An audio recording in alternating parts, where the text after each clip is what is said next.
A very warm and cordial welcome to each and every one of you to this prestigious event.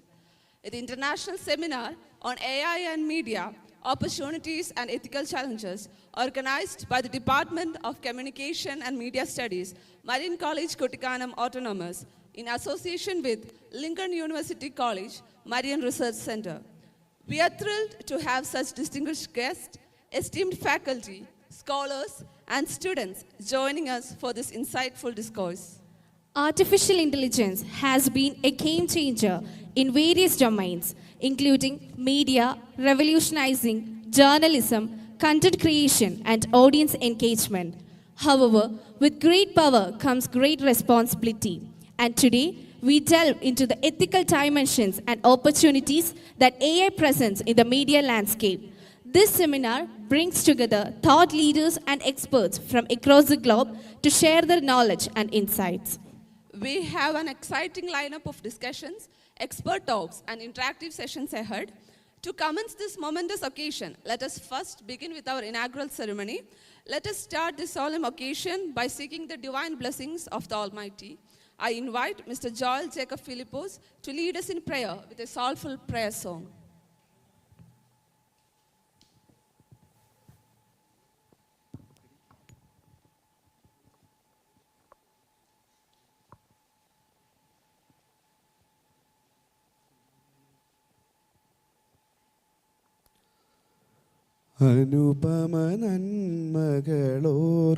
അനുപമനന്മകളോർക്കാം അനശ്വര സ്നേഹത്തെ വാഴ്ത്താം അനുപമനന്മകളോർക്കാം അനശ്വര സ്നേഹത്തെ വാഴ്ത്താം സാഗരം പോലും തോൽക്കുന്ന കരുണയ്ക്ക് സാക്ഷിയായിടാം ലോകത്തിൽ സാക്ഷിയായിടാം അനുപമനന്മകളോർക്കാം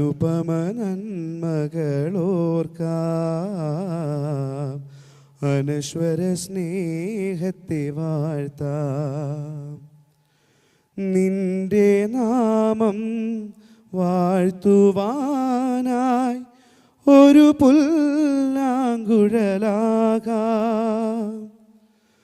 നിന്റെ നാമം വാഴ്ത്തുവാനായി ഒരു പുല്ലാങ്കുഴലാകാം നിരുപമ സ്നേഹം തേന്മഴയാകും സന്നിധി ഞാൻ നമിക്കാം സന്നിധി ഞാൻ നമിക്കാം നിരുപമ സ്നേഹം തേന്മഴയാകും സന്നിധി ഞാൻ നമിക്കാം സന്നിധി ഞാൻ നമിക്കാം അനുപമ നന്മകളോർക്കാം അനശ്വര സ്നേഹത്തെ വാഴ്ത്താം. Thank you, Joel, for the beautiful prayer. May divine blessings guide our discussions today. Dance is a hidden language of the soul, and what better way to commence our gathering than through an artistic expression of joy. Presenting before you a mesmerizing welcome dance by our talented students from 1st and 2nd MCMS.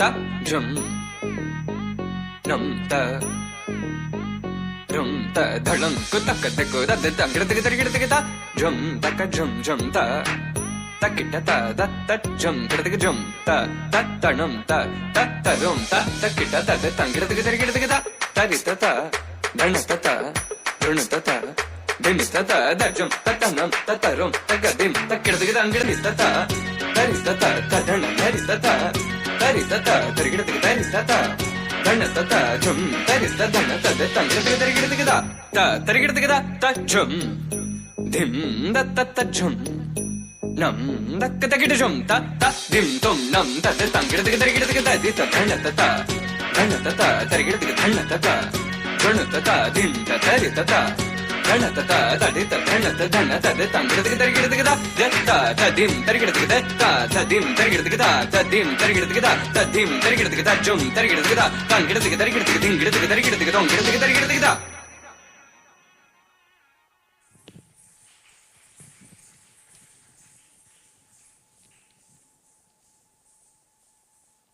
Thank you for the splendid performance. A big round of applause for our talented performers. To officially commence today's seminar, I invite Professor M. Vijaykumar, Director of the Department of Communication and Media Studies and the General Coordinator of the seminar, to deliver the welcome speech. Professor Vijaykumar is not only a reservoir of knowledge, but also a guiding force for many in the field of communication and media studies. His academic excellence and vast experience make him a true mentor and leader in media education.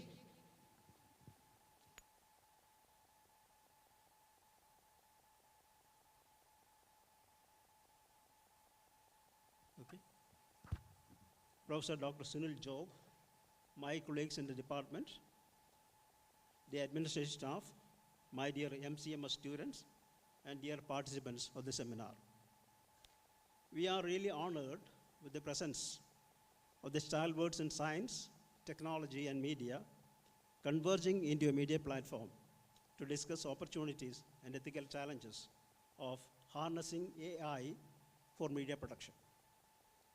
The AI-driven journalism is reshaping our media with innovative content, personalized content, and targeted advertising.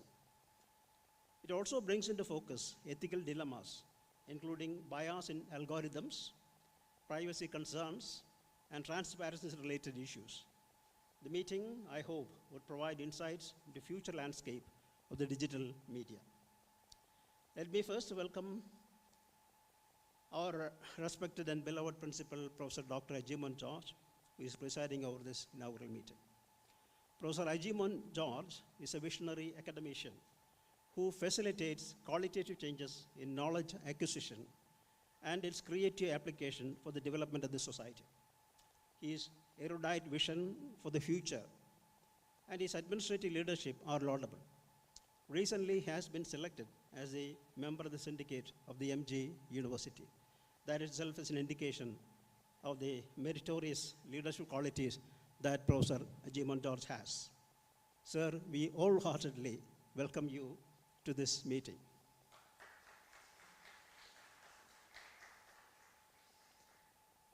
Our administrator, Reverend Father Joseph Pangandanam, is a very dynamic master builder who has transformed our campus into a vibrant and charming spot in Kuttikkanam. This inspirational leader is leaving us this week. Really sad, but another institution is seeking his expert service.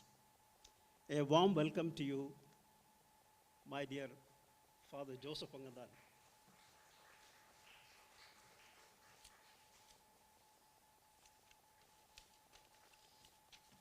Our chief guest today is a Malayali scientist, writer, Professor Dr.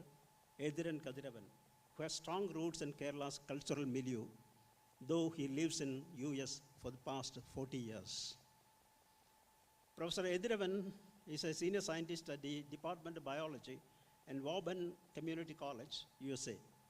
Immediately after obtaining his PhD in cell biology from Jawaharlal Nehru University, he had gone to US on a postdoctoral fellow at St. Louis University. He was also a fellow at the Department of Pediatrics in Johns Hopkins University. He was a scientist in Baltimore also. His long service of 25 years as a senior scientist was at the University of Chicago. Professor Ediravan published many papers in scientific journals. He holds patent for many discoveries. He's a frequent writer in Malayalam too, in the Malayalam newspapers and magazines. His Malayalam books include Malayaliyude Janithakam, Cinemയുടെ സാമൂഹ്യ വെളിപാടുകൾ, സുന്ദരഗാനങ്ങൾ അകവും പുറവും, പാട്ടും നൃത്തവും. We are fortunate to have this Bahumuha Pradibha, man of many parts, as our chief guest. Sir, on behalf of the Marian community and on behalf of the Department of Communication and Media Studies, I warmly welcome you to this meeting.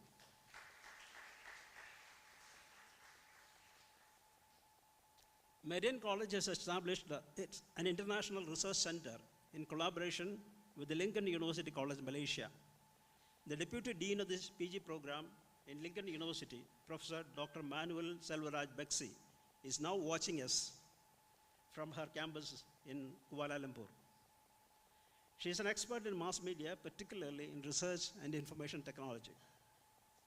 Madam Bexi, we are very thankful to you for consenting to deliver a talk online on the use of AI in academics. I am extending to you, Madam Bexi, a warm welcome next time you are expected to be here. Okay, thank you. Sharing dais with Professor Ediravan are two most popular IT professionals in Kerala, Professor Achus Shankar and Sri Sunil Prabakar. Both of them are my close friends. Professor Dr. Achus Shankar was my colleague in Kerala University as the founder and head of the Department of Computational Biology and Bioinformatics. He had obtained 2 PhDs. One PhD naturally is in computer science, and another PhD is in music. He has done an excellent thesis on Swathi Thirunal's Krittikal. Am I right? Swathi. Okay. Okay. He is also a classic singer. He did his MTech at IIT Mumbai, MPhil at the Cambridge University, UK. He has written 2 novels and a biography of his father, former Vice Chancellor of MG University, Dr. A. Sukumaran Nair. It is titled A Life in Pedagogy. Achus Shankar has to his credit many research articles, books in English as well as in Malayalam. I remember I have contributed an article in an anthology on the internet which he edited some 30 years ago. Dear Professor Achus, the multitasking technocrat, I extend to you a warm welcome on behalf of the Marian community here. Sri Sunil Prabakar is one of the great masters of the new media who organizes various kinds of workshops from New York to Trivandrum. One of the positive vibes about him is that he is always updated about information technology and media. He visited our department twice to engage classes on data journalism and mobile journalism. Sri Sunil is right now an advisor to Madhubhumi Online. He is a much sought after expert in various media institutions as well as in colleges. We extend to you, Sri Sunil, a warm welcome. Sri M.K. Sandos, who has sent a video of his presentation, is my student in Kerala University. He is right now a media advisor of the Lloyd Bank, London. He has sent us a video and we will be playing that. We thank you for sending this video, Sandosh. A warm welcome to you, Sandosh. The head of our department, Father Sobi Thomas, is a multitasker who has a master's in electronic media, management, and Malayalam literature. He is basically an artist and a lovable human being. Acho, a warm welcome. I also extend warm welcome to my colleagues, A.R. Gilbert, Carmel Maria Jose, Anson Thomas, Joey Perambra, Albin Joseph. warm welcome to the administrative staff who are attending this program, especially our department's front, RK sir, and Sunil Job sir. Okay. Welcome, sir. And finally, a loving welcome to all my paper presenters and participants in this seminar. A special welcome to my dear MCMS students. Thank you very much.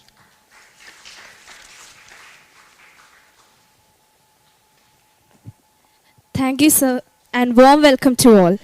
Before we delve into the core discussions of this seminar, it is essential to set the stage with an insightful prelude. This will provide us with a contextual foundation, helping us navigate the intricate intersections of artificial intelligence and media with a clearer perspective. To do this, we have with us Mr. Gilbert A.R., Assistant Professor of the Department of Communication and Media Studies and the convener of this seminar. A dedicated academician and an integral part of this seminar's organization, Gilbert sir has worked tirelessly to bring this event to fruition. His expertise and enthusiasm will offer us the perfect groundwork for the thought-provoking discussions ahead. Welcome, sir.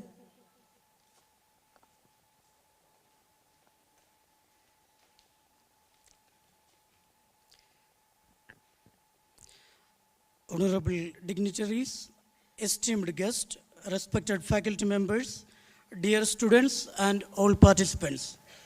A warm and heartfelt welcome to each and every one of you to this international seminar on artificial intelligence and media, opportunities and ethical challenges, organized by the Department of Communication and Media Studies, Marian College, Kuttikkanam, Autonomous, in association with Lincoln University. It is indeed a privilege to stand before such an esteemed gathering of scholars, industry experts, and young minds eager to explore the evolving landscape of media and artificial intelligence. Our seminar has been meticulously structured to ensure a rich and enlightening experience, bringing together esteemed scholars, industry experts, faculty members, research scholars, and students from various institutions. The session have been arranged systematically, beginning with an inaugural session featuring distinguished speakers who will provide us with valuable insight into the evolving landscape of AI in media. This will be followed by expert talks and engaging paper presentations, offering a comprehensive understanding of the subject. A special highlight of this seminar is the paper presentation session, which will take place across 4 venues, 1 offline and 3 online. These sessions will be moderated by Dr. Sunil Job, Dr. Seena Johnson, Dr. M.S. Harikumar, Dr. S. Dinesh Babu, ensuring an engaging and insightful discussion of the research findings. As we conclude our seminar, we have arranged a valedictory session where we will reflect on the key takeaways and acknowledge the contribution of all participants. We are honored to have Reverend Father Bobby Alex Mannaplakal, Manager of Marian College, Kuttikkanam, Autonomous, deliver the valedictory address. He will be joining us in this significant session to share his thoughts and bring the seminar to a fitting conclusion. We hope that today's discussion inspire new perspectives and encourage further exploration in the dynamic field.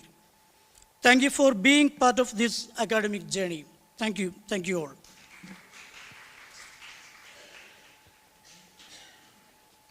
It's now our privilege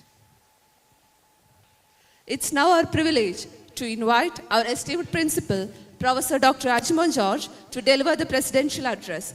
A true inspiration to students, Dr. Ajimon George has played a pivotal role in shaping the academic and cultural ethos of our institution. His contributions to the Department of Communication and Media Studies are immense, fostering a culture of innovation and academic excellence. Sir, we request you to enlighten us with your words of wisdom.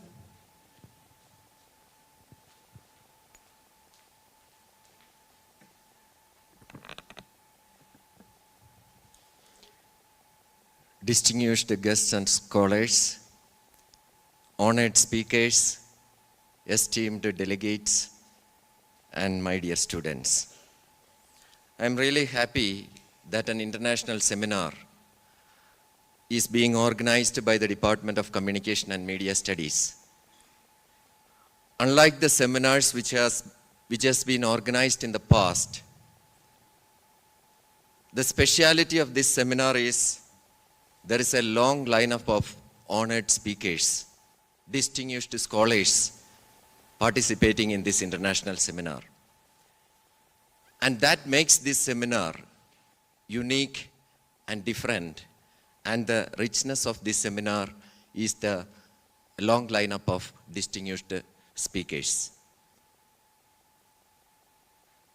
I take this opportunity to congratulate the Department of Communication and Media for curating such an international seminar, such an insightful and timely seminar.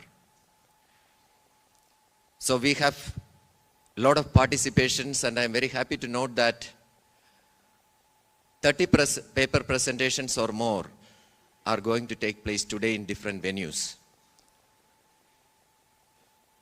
So the participation of the delegates and the expert talks definitely gives us a platform where we get a lot of insights into an emerging area.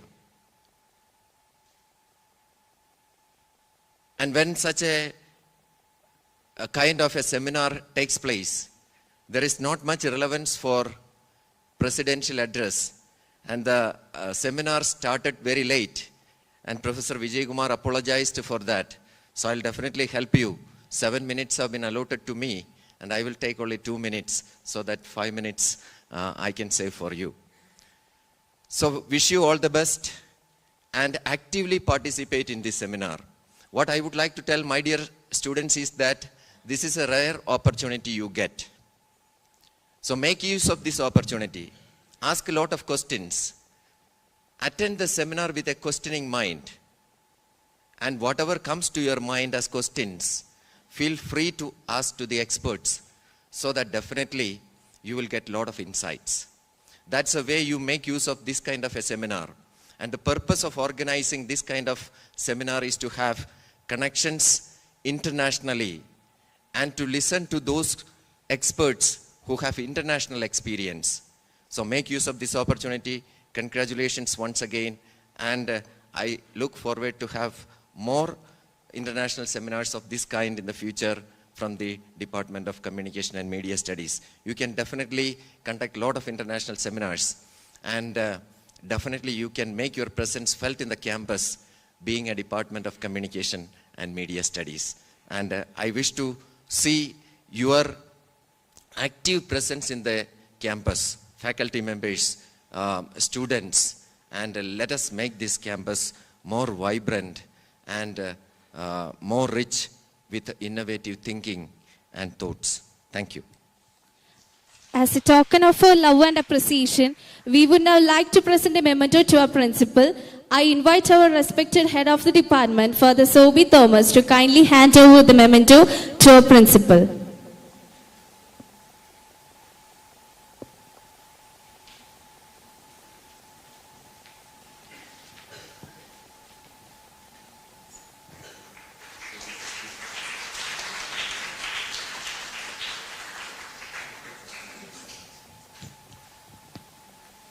Thank you, sir, and thank you, Father. It is our honor to now invite Reverend Father Joseph Pungandanam, Administrator of Marian College, Kuttikkanam Autonomous, to felicitate this gathering with his words. Father Joseph is a visionary leader whose forward-thinking approach has significantly transformed the college. His ability to embrace and implement innovative changes has set a benchmark for institutional growth. His unwavering commitment to excellence and student development continues to inspire us all. Father, we request you to share a few words with us.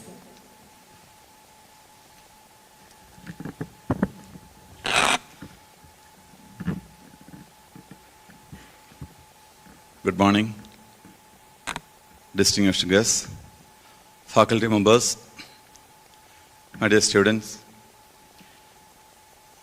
Maybe I base this speech upon the document Antiqua et Nova, a document from Vatican Catholic Church recently published about AI. So this speech is not just for a facilitation or a wish, but maybe I stand here before you as representing Catholic Church and its views about AI. So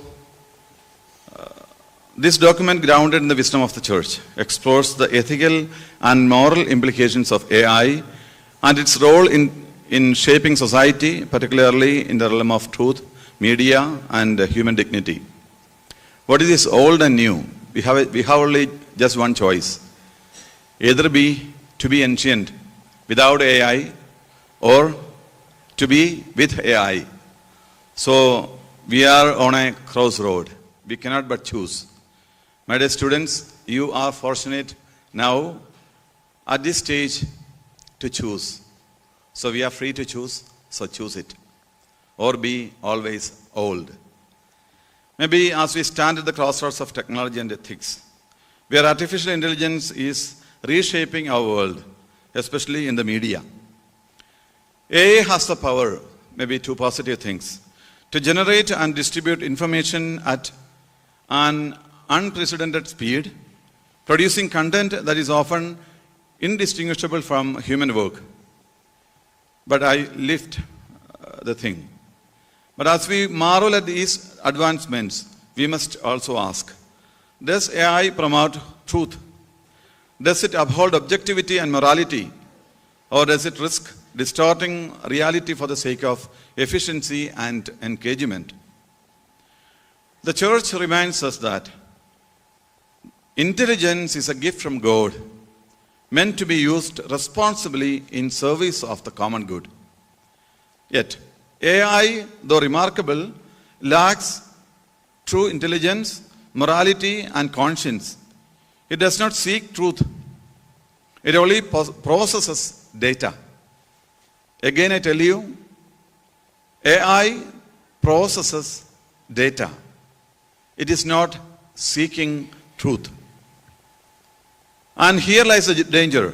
AI-driven media can spread misinformation, manipulate public opinion, and exploit human experiences without ethical considerations. Let me illustrate this with an example. This example is told by our manager, Father Bobby, recently here. Imagine a photograph of a poor man receiving the key to maybe the newly sponsored house. The image is very powerful, as you media students know. His face shows deep emotions, maybe a mixture of gratitude and vulnerability. An AI system programmed to maximize engagement, what does it do? It might instantly publish this image across media platforms, recognizing it as a compelling story. It does not consider the man's dignity, his personal feelings, or whether he wants his moment of vulnerability shared with the world. Maybe a human journalist, on the other hand, understands the ethical weight of the situation. Before publishing, they may ask, does this man consent to having his face displayed? Would sharing this image truly honor his dignity? Or would it feel exploitative? They might choose to blur his face, provided proper context, or even decide not to publish it at all, because morality and empathy go beyond algorithms. This is why Pope Francis calls our time an epochal change. That's what I tell you when I start this speech. We cannot but choose this epochal change. A period in history where humanity is experiencing not just technological evolution, but a fundamental moral and spiritual shift. There is a mandatory shift. We are in it. AI is not just a tool. It is a force that shapes culture, influences decisions, and alters our perceptions of reality. If left unchecked, it risks leading us away from truth and toward a society where manipulation overshadows morality. Therefore, AI should never replace human judgment. Does not sacrifice truth for convenience or profit. Objectivity must remain our guiding principle, and ethics must shape our technological choices. Let us not be passive in this epochal change. Let us demand transparency, accountability, and ethical AI use in media. Let us ensure that this technology serves humanity rather than exploits it. Because in the end, AI is not the author of truth. We are. Again I say, AI is not the author of truth, not the seeker of truth, but we are. And truth, when guided by morality, will always set us free. Thank you, and congratulations to MCMS department. Thank you. We now invite Professor M. Vijaykumar to kindly present a memento to Reverend Father Joseph Pongananam. This gesture reflects our gratitude for his support and guidance.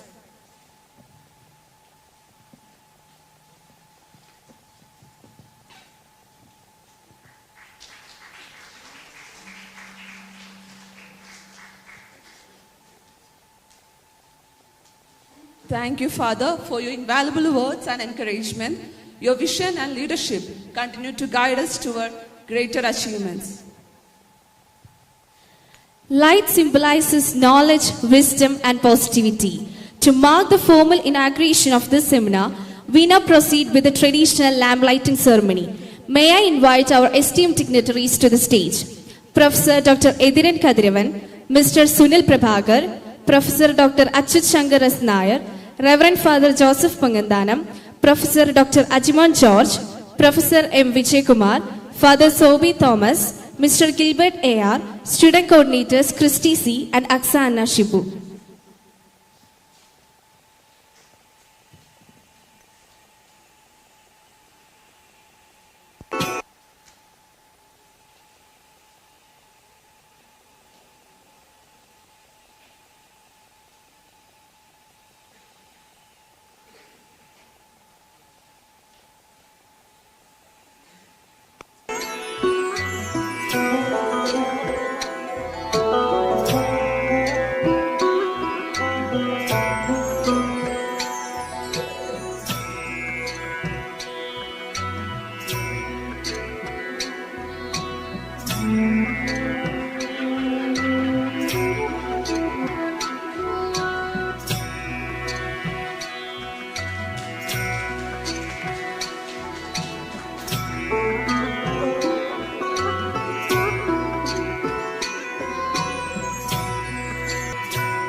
Thank you all. As the light dispels darkness, may this seminar illuminate our minds with knowledge and innovation.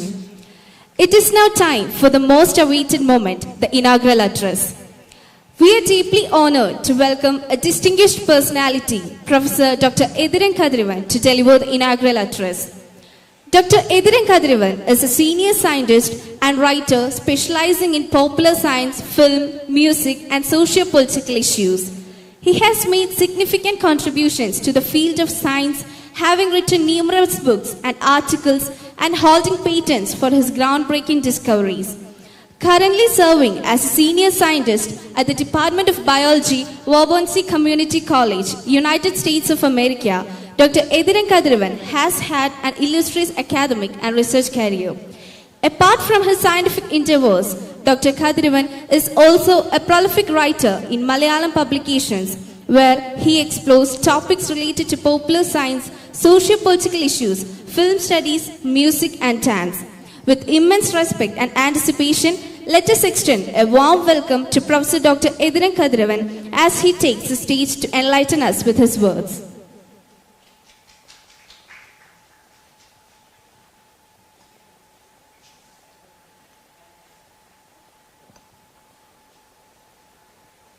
Hello, good morning.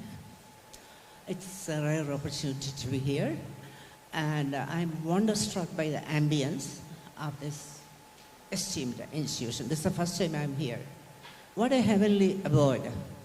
Where am I? I was mesmerized by the scenic beauty. An education institution should be in such a place. So it's the first time I'm in such an education institution where the nature blends with the human. That is the ultimate purpose of education, how you unite with the universe. It's a prime example here. Thank you very much for inviting me and in participating in the inauguration of this event. So I'm going to speak a little bit about AI and media. And I'm not an expert on this, especially, I don't know why I'm here, because we have the real experts here. Professor Dr. Achyut Nair is here, Sunil Prabakar is here, and who am I here? Nobody here. And I dare to speak something because I have an ill reputation of a jack of all trade and a master of none. And I'm not ashamed of it. That's the only power I have, all right, jack of all trades. That's why in this situation, I dare to talk something. There's a little bit of confusion about the timings, that I should be blamed for that. So I won't extend the talk much, because there are other distinguished speakers here. I should be respectful to their time, all right? So I won't take much time here. And I would like to speak about, or talk a little bit about AI in media, especially in films and documentaries. Can you have the PowerPoints? AI revolution in film and documentary production. I cannot see it, so I'm going to come down, right?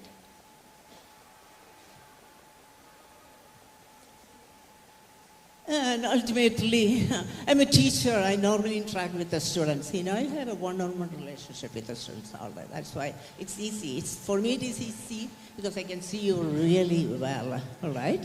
So a revolution in film and documentary production. And as I said, who am I to talk about this? I'm nobody.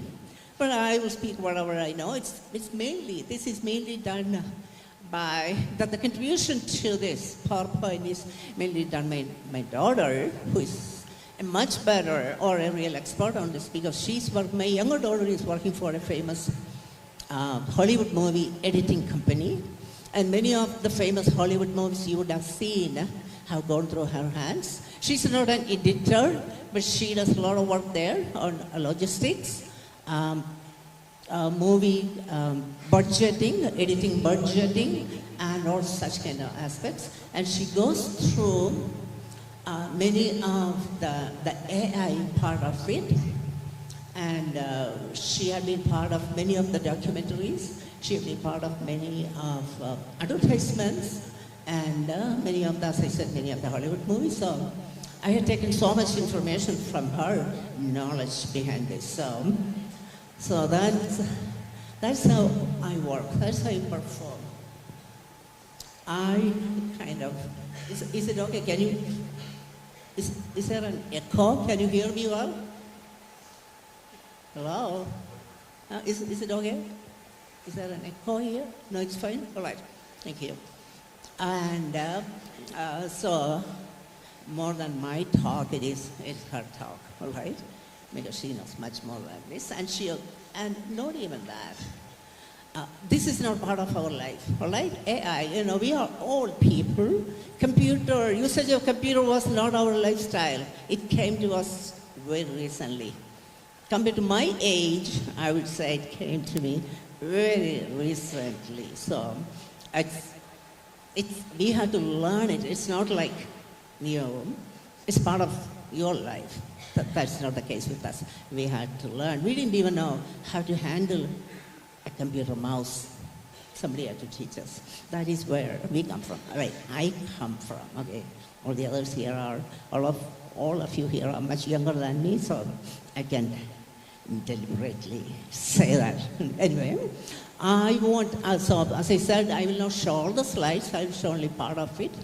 And let us begin, okay. Is it supposed to move? Is it supposed to move? Oh, right.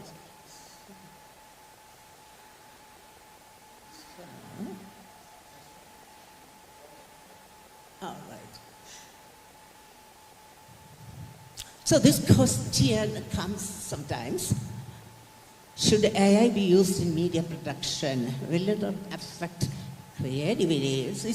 This is one of the questions, okay? Those who cannot see it, can you come and sit here? There's a lot of space here. Hello? Those who are sitting behind, you may not be able to see it. You are welcome. Please come and occupy these seats here. We have 2 rows of seats here. And if you want to look at it, please come over here and sit. All right? Yes? No? You don't care? You don't want to see it? All right, thank you. Yeah, all right. You can come and sit here if you want to see it clearly. All right? So if you ask such a question, should AI be used in media production? Will it affect creativity? Yes and no. We are going to check this out briefly. And it's too late to ask. AI is already here. As during the address, can you not show my in between? Can you show only the PowerPoint? Can you show only the PowerPoint? Please don't show my image. Thank you. Yes, because that will kind of jar it. Well, thank you. All right. Oh, you are coming. Thank you. All right. It's too late to ask the question. Too late to ask the question because AI is already here. As the previous speaker already told you that we are it. AI, what is AI? We are it. We are not part of it. We are. We are in there for sure. And that status quo is going to maintain forever. Too late to ask the question. We already have film festivals on AI films. AI film festivals are already now. The previous question becomes irrelevant, and it's an irony that AI characters were so rampant in movies, and it's an irony that such a question is even asked. We had AI characters even in 1926 movies. Yes, we had kind of AI characters. We didn't have that term at that time. We didn't have AI to describe the phenomenon at that time, but we had AI characters at that time, right? You want to go to this one? And we have these are some of the movies, these are short movies, which won prizes last year at AI Film Festival. Frost is one of them. We won't go into the detail. It's one of the AI movies. These are short movies which span a time of like 20 minutes or 30 minutes. And we have, imagine, we have Critters. These are, some of them are cartoon type movies, some of them are with real people.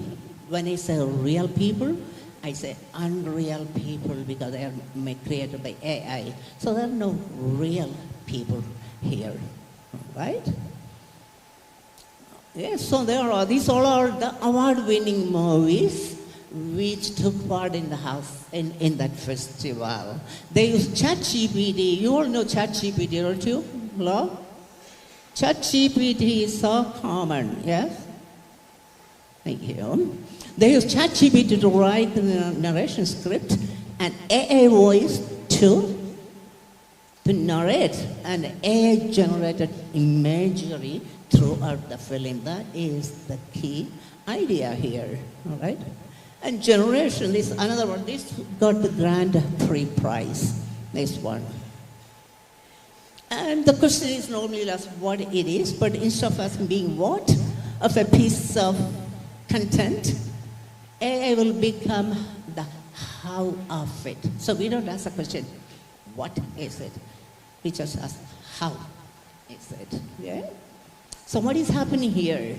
AI is helping smaller filmmakers punch above their weight by shortening the production timeline and making more possible with a limited budget. Yeah, think about that, limited budget. That's important because you can make it now. The budget is so low.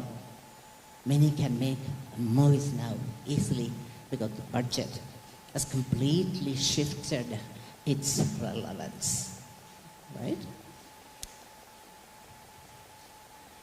So I won't go any further on this one. And if you want to look at some of the recent AI movies, this is a list. Late Night with the Devil, Megalopolis, Secret Invasion, Alien Romulus. These are some of the new AI movies. Yeah? And as the speaker, Kuttikkanam, has said, look at this. He said, we are AI. Artificial intelligence has become part of our life. So the film world too, of course. The film world is the first one to capture any technology. You know very well. So as AI reshapes filmmaking, critics reflect an industry wrestling with progress, ethics, and future of creativity. That's why in Hollywood there was a big strike. Creativity was questioned. Because there are a lot of screenwriters, script writers, and they were asking, why are we here? If AI is writing, what the hell are we doing here? That's why there was a big strike there. Yeah, it is a question being tackled right now. We won't go into the details. And everybody is using AI, but they will not admit it. It's cheaper, but it's also a job killer. True. Right? And Ben Affleck, the famous actor, says that AI is going to do it. It's going to disintermediate the more laborious, less creative, and more costly aspects of filmmaking. Yes. Why did I bring Ben Affleck here? Because he's part of Hollywood. He is. So he has every right to say this, right?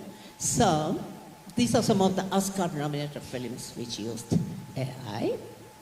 Okay. And this one is a little anomalous because AI, this is Tom Hanks and her partner actor, I think her name is Julie. Tom Hanks and Robin Wright in the movie here. What they did, this is not real. This is unreal. They changed their age. AI made image of them at a younger age, okay? So it's not makeup. It's not the bizarrerie of the Hollywood makeup, no. This was done by AI. Many didn't like that. In Hollywood itself, many didn't like because some other younger actors are losing their jobs. Some other younger actors could have done this. Instead, AI did it. Nothing wonder, in the world of AI, this is nothing mesmerizing. It's an easy job for them. But part of the movie has these AA characters when they are portraying them at a much younger age, right? And the Christian creativity always would appear. However, as AA continues to advance, concerns are arisen about its potential impact of creative aspect of everything. Yes, right? And where is Hollywood? It's not only Hollywood. Moviedom all over the world. Everyone is using AI, but they are scared to admit it. That's what is happening. You do it in secret. You think that this is something I should not acknowledge. That's why they do it, but there are forces which may act against them. Okay, so I would like to go. This recent movie is so critical because this is about the screenwriter, which is AI, and the name of the movie itself is, this is a British movie, the name of the movie itself is The Last Screenwriter. So a famous screenwriter, really acknowledged, able screenwriter, goes to the studios looking for a job, and the AI, finally the movie portrays that an AI screenwriter can do it much better.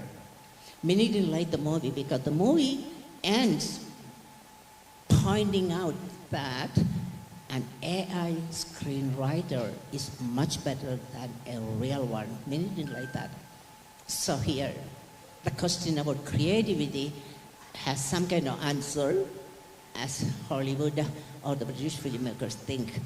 And many think that an AI screenwriter is much better than a real human one. So the question, where is creativity?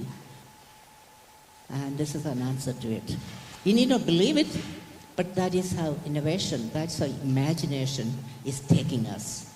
It is taking big leaps and bounds, and it's taking us to this fantasy world where a real screenwriter is no more needed. So I will cut short here. And there are a lot of things marketing and production can do. It's just movie making per se. Marketing and production changes a lot. That is where the budget comes into play. It costs much less these days. So, and then there are dark sides of AI. A threat to originality, the human creativity. Yes. That is where the relevance of such movies like The Screenwriter comes.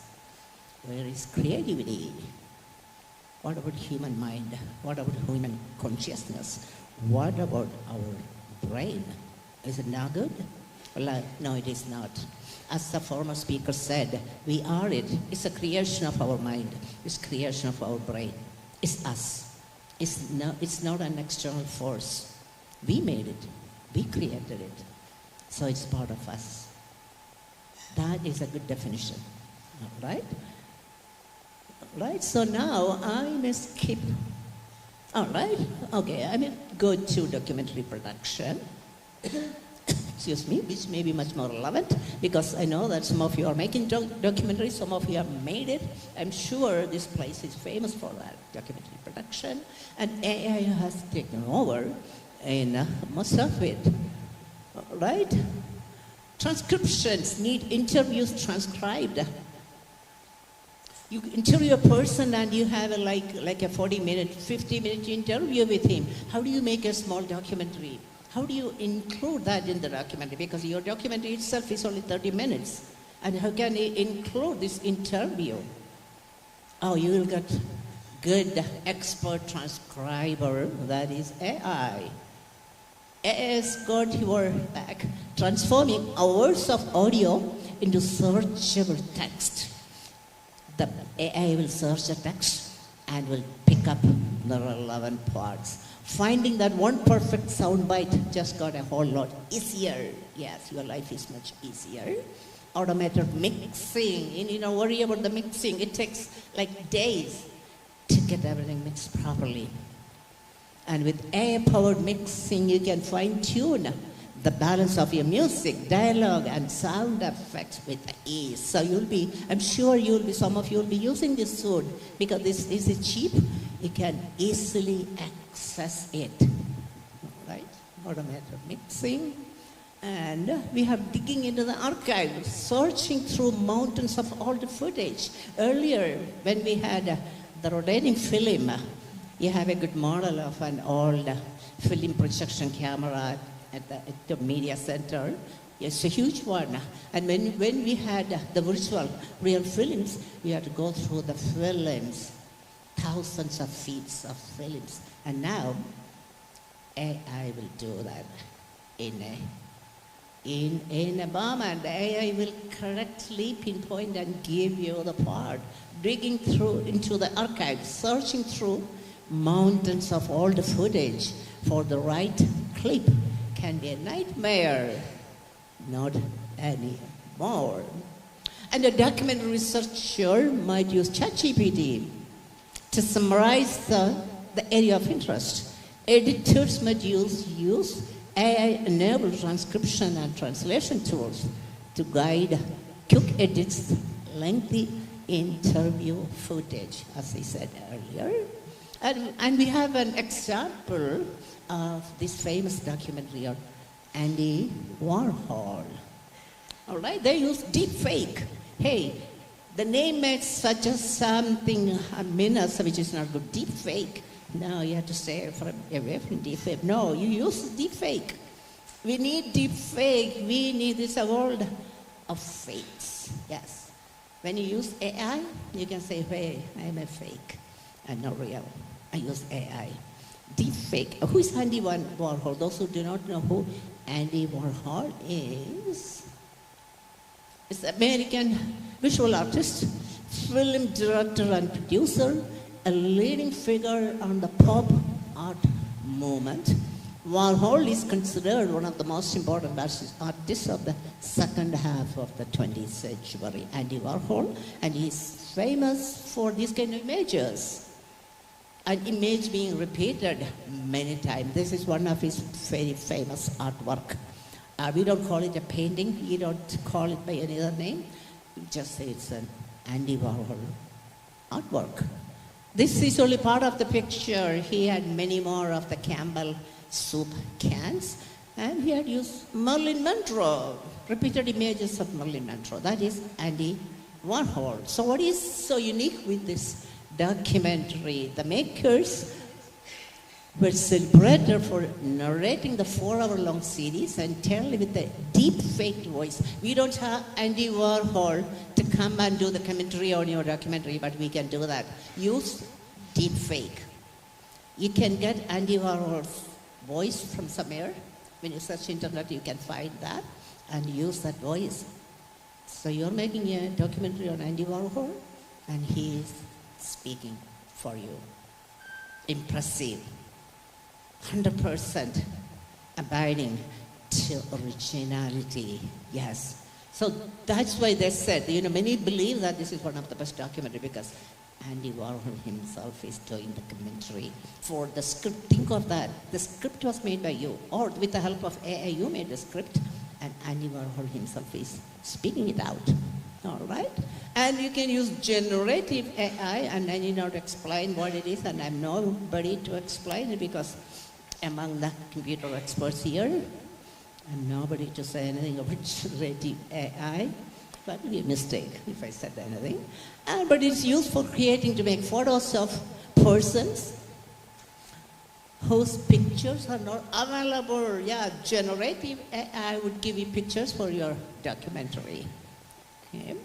Reproduction or post-production jobs become so easy, and it would sound like a silly job, okay? And doubtful of privacy. No need to blur the image. Normally, when you're talking to a person, he or she may tell you, if it is a documentary, you say that, don't show my face. So you have to blur the image. There's no need. You can artificially create somebody else's face there. There's no need to blur. The person need not even look like the original one, or you can have some kind of semblance. So there's no need to blur the image, or even if you blur it, you can make another artificial image of that person, which may not have any resemblance to the original person. So it looks like a real human being is talking to you. There's no need to blur the image. And not satisfied, make a deep fake image. Use deep fake. That's why he said you are allowed to be qualified as a fake in this kind of context. All right? Okay. So is that's it? I thought there's more of it. No?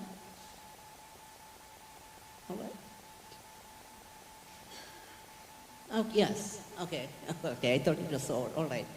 And you can look for advertisements. There are programs which will help you with a little bit of money. It doesn't cost much. Search internet.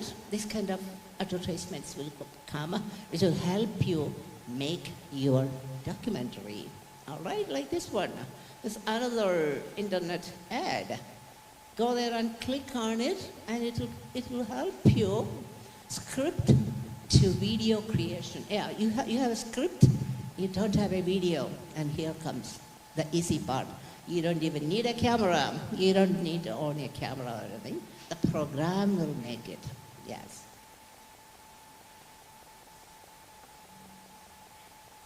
Right? So, what about ethics? Authenticity and the nature of truth in storytelling. If you are doing deep fake, you will be asked, hey, you have used deep fake so much. Where is your ethical sensibilities? Are you ethical in doing this or not? Authenticity and the nature of truth in storytelling. How much authentic are you? You'll be asked these kind of questions, but you would have easy answers for this, because although we use deep fake, it's not completely fake. You know that. Once you start working on this, it will be quite evident to you. Although it is, we call it fake, it's not that fake. But still, you need to be concerned about the ethicality of faith. And about critical questions about ethics, yes, of course it is. I need not go any further. And we have pictures of the scenario changed. It's not human to human. All right? And one person looks a little bit of human because he has an arm and arms and necks. But that is a scenario. This is the future documentary production happening here.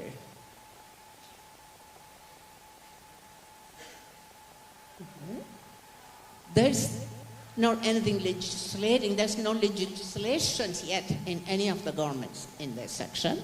There's not so much legislation happening. And legality or legality, we are not there yet. I had given a talk like a few weeks ago at Law College, Inaugural, about legality, about AI in healthcare. Healthcare, the scenario has changed. AI has taken over. We don't have legal notes on many of the situations. About robotic surgery, if the robots make a mistake, who is responsible? We don't have legal terms yet.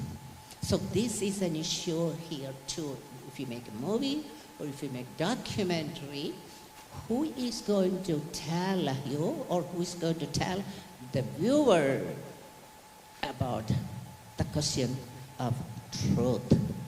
It's a big question. We are not there yet because AI, as we know, AI has already run way ahead. We are still trying to follow legality or ethicality, how these generative AI tools are going to be used and the imagery they produced were going to be used within documentary film. And there's bias and preconceived notions, of course, there are biases.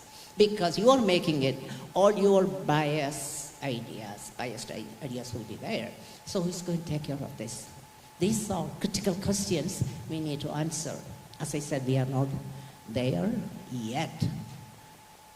Right? Filmmakers are encouraged to credit any use of generative AI. How would you give credits? Normally, when a movie is over or a documentary is over, there is a shifting scene where you'll see names who participated, contributed, who all helped you.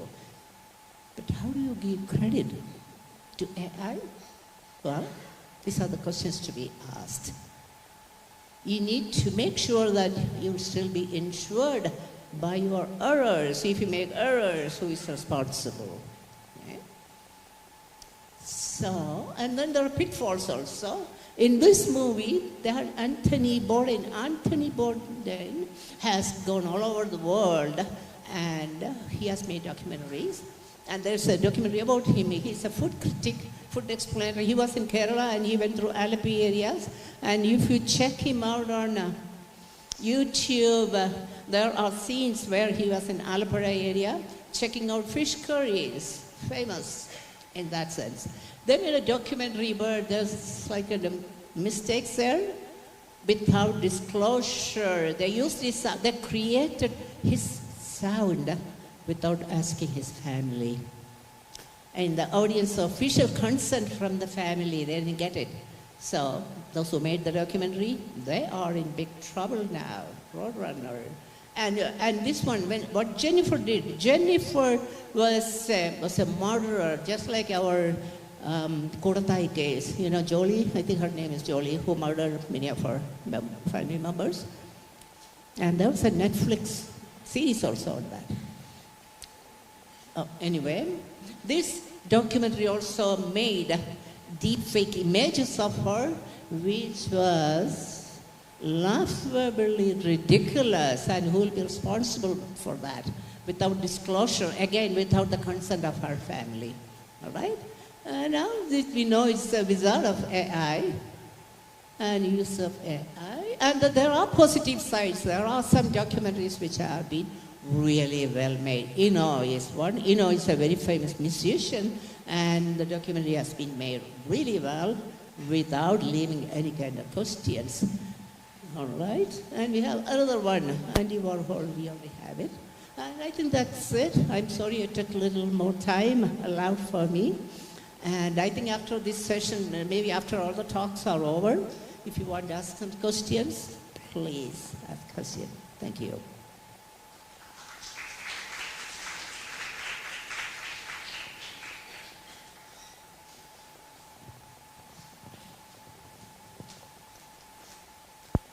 Namaskaram. I now invite Professor M. Vijay Kumar to kindly present a memento to Dr. Ediran Kadiravan. This token symbolizes our gratitude and honor for his presence with us today.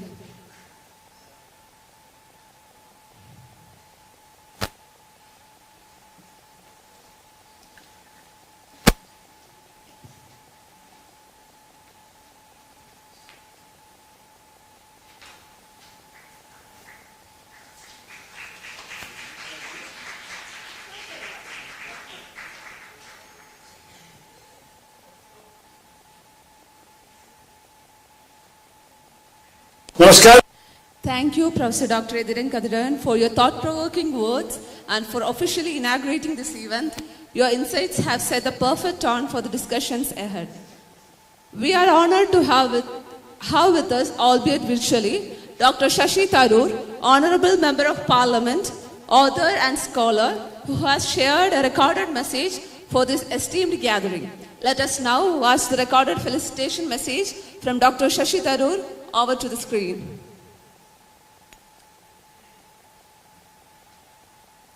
Namaskaram, I'm Shashi Tharoor, and I'm delighted to hear that the Media Studies Department at Marian College, Kuttikkanam, is organizing a seminar on the subject of artificial intelligence in media, opportunities and challenges. It's a hugely important subject.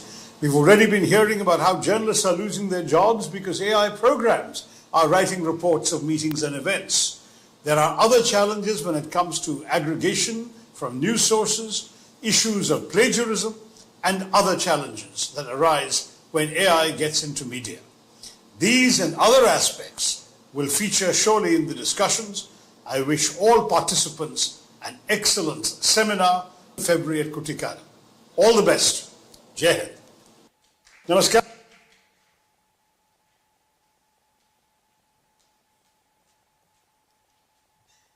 Department of Communication and Media Studies is thankful to Dr. Shashi Tharoor for giving this message.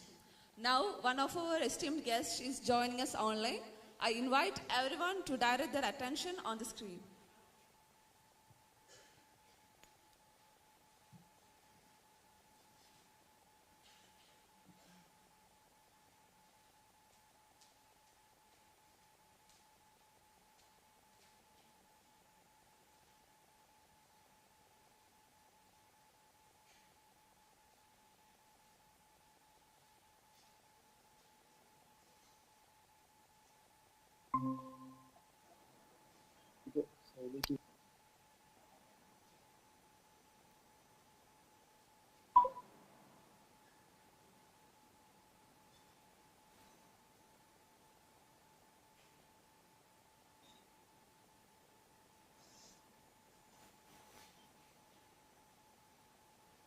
So I am handing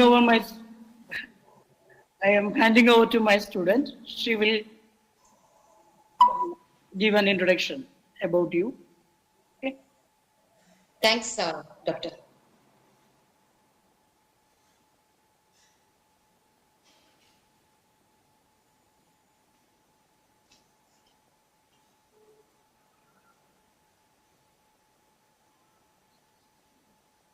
Hi, ma'am. Hello.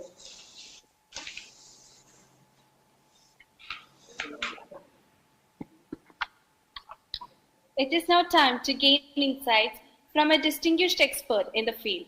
We are honored to have with us Dr. Manuel Selvaraj Bexi, Lincoln University College, Malaysia. Dr. Bexi is a highly respected academician whose contributions to media and communication studies have been remarkable.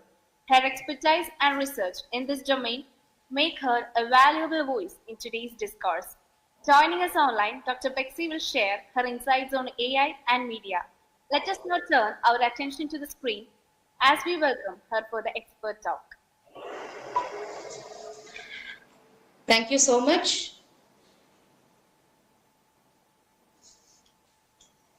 Salamat Datang and my pronouns Namaskar Vanakkam to all the delegates, the officials of Marian College, the principal, the director, the admin, the other staff, and all delegates from other universities and colleges.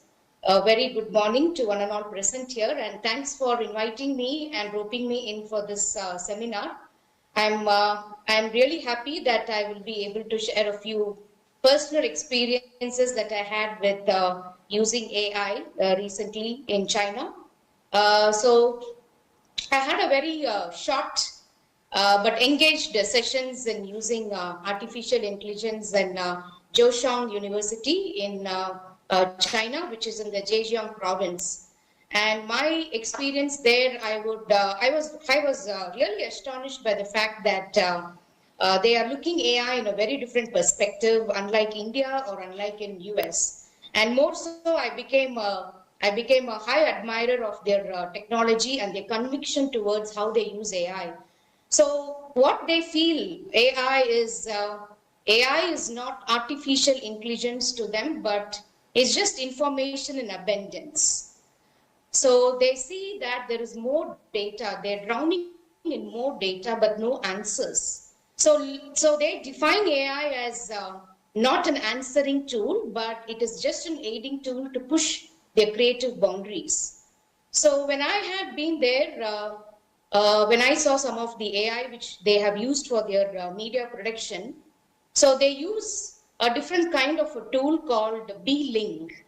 You know, there is this media called Haven Media. It's a state-run media in China, and they use this AI tool called B-Link. And this tool is able to create content, is able to edit, able to give the transcripts in any language that you seek. But at the same time, the directors of that particular content, they are not using the AI that is that generated AI from the source. So what they do instead is they take the content and see what the psychology of the content is, and they change. So meaning that they are not using the content generated by AI, rather they use their content, which is a 3 or 4 steps higher than the creativity level of the AI that they're using. So personally, I say they are not using AI just like a cut, copy, paste mechanism that many people think that they can do. And one important advantage that these AI tools in media industries have given is they have reduced the cost of the advertising, specifically in India. I would say the last 2-3 years, the charges for the designing, the production cost has literally gone down. So AI is competing with human intelligence, and And more so, there is no artificial in artificial intelligence. It's more towards a human intelligence. And what I again experience with the content directors from the media makers in China is one, they are competing with their own AI that they have created. So if they are not able to push their creative boundaries compared to AI, so they lose their job. So they have to be, 10 times or 20 times ahead of the AIs that they are creating for themselves. And at the end of the program content creation, what they do is they calibrate the AI, which means they call in AI experts to see whether the content derived from that particular AI building is done in its fullest capacity, where the AI is missing. So they're very smart in ways where they create their AIs, they calibrate it, they push their personal and career boundaries far ahead, but they sell the AI that they are creating to other countries. So this is how China is one way edged towards using the AI in very many cases, unlike what we presume to be. And another important thing is many people are worried about losing jobs because AI is replacing some important task. Yes, of course, that is true. But what I have personally witnessed is that AI is making things easy. So which means it will surely replace people who are making things very difficult. So it's not exactly, the people who are going to lose jobs, but the mentality and the attitude which people carry when processing a particular task is going to be refined, because media and AI is slowly converting the politics into a very positive framework.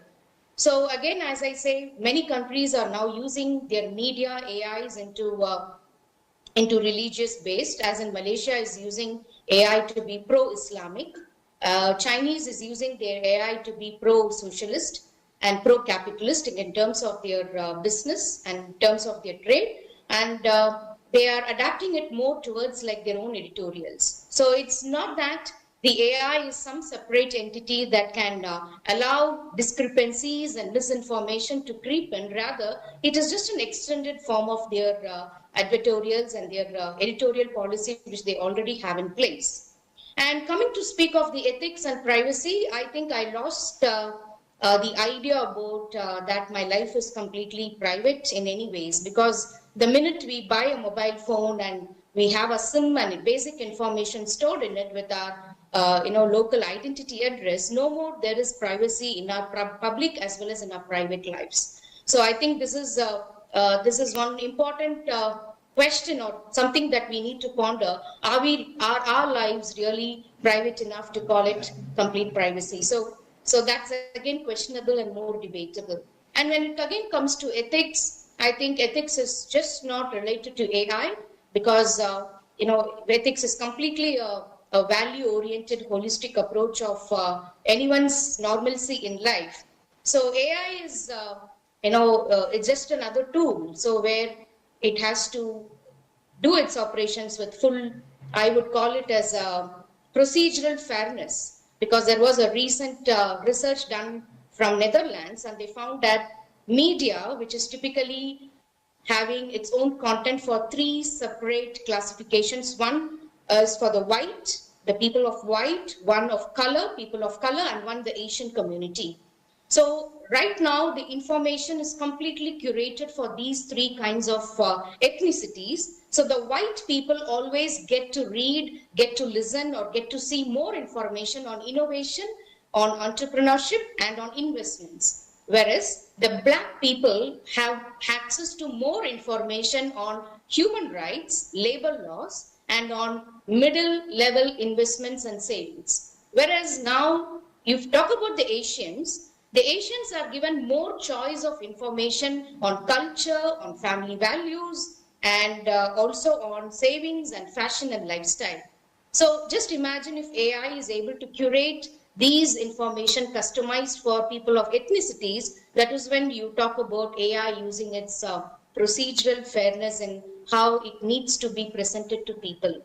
So these are the few things I think, the privileged people get to read, the most privileged people get to hear and get to understand and get to consume, whereas the other kinds of people are yet to consume just a zero value entertainment, especially the Asian, typically the Indian or the Southeast Asian culture like Malaysia, Singapore, Sri Lanka. So we only get a zero valued entertainment business by using AI. So this is what we call as the technical or the procedural fairness that we need to build into our AI systems.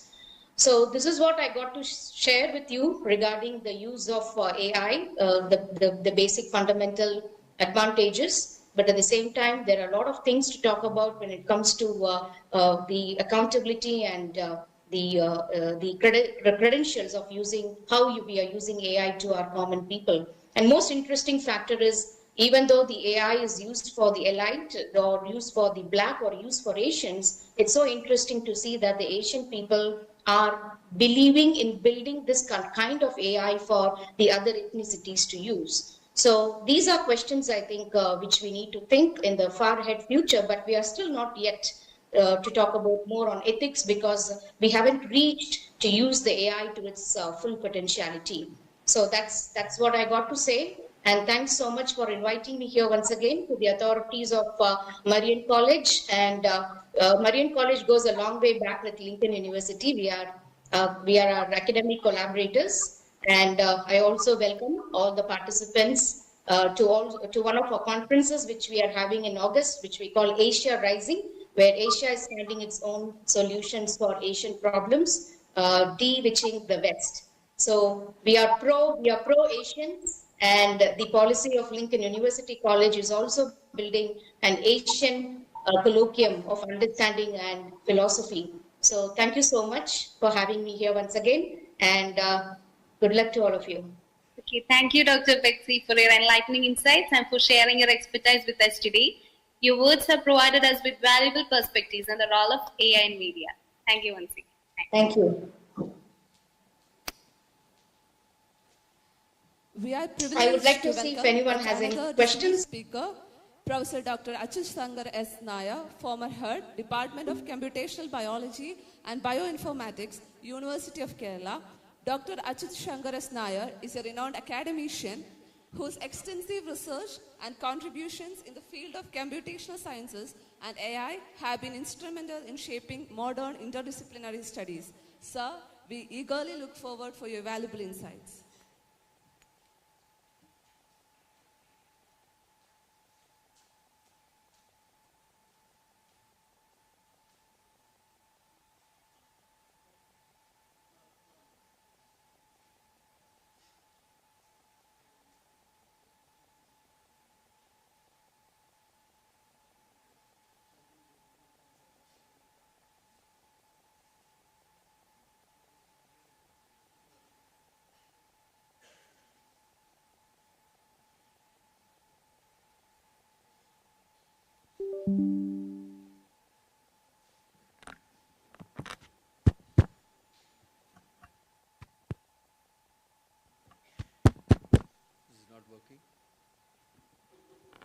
Hello, I want more volume.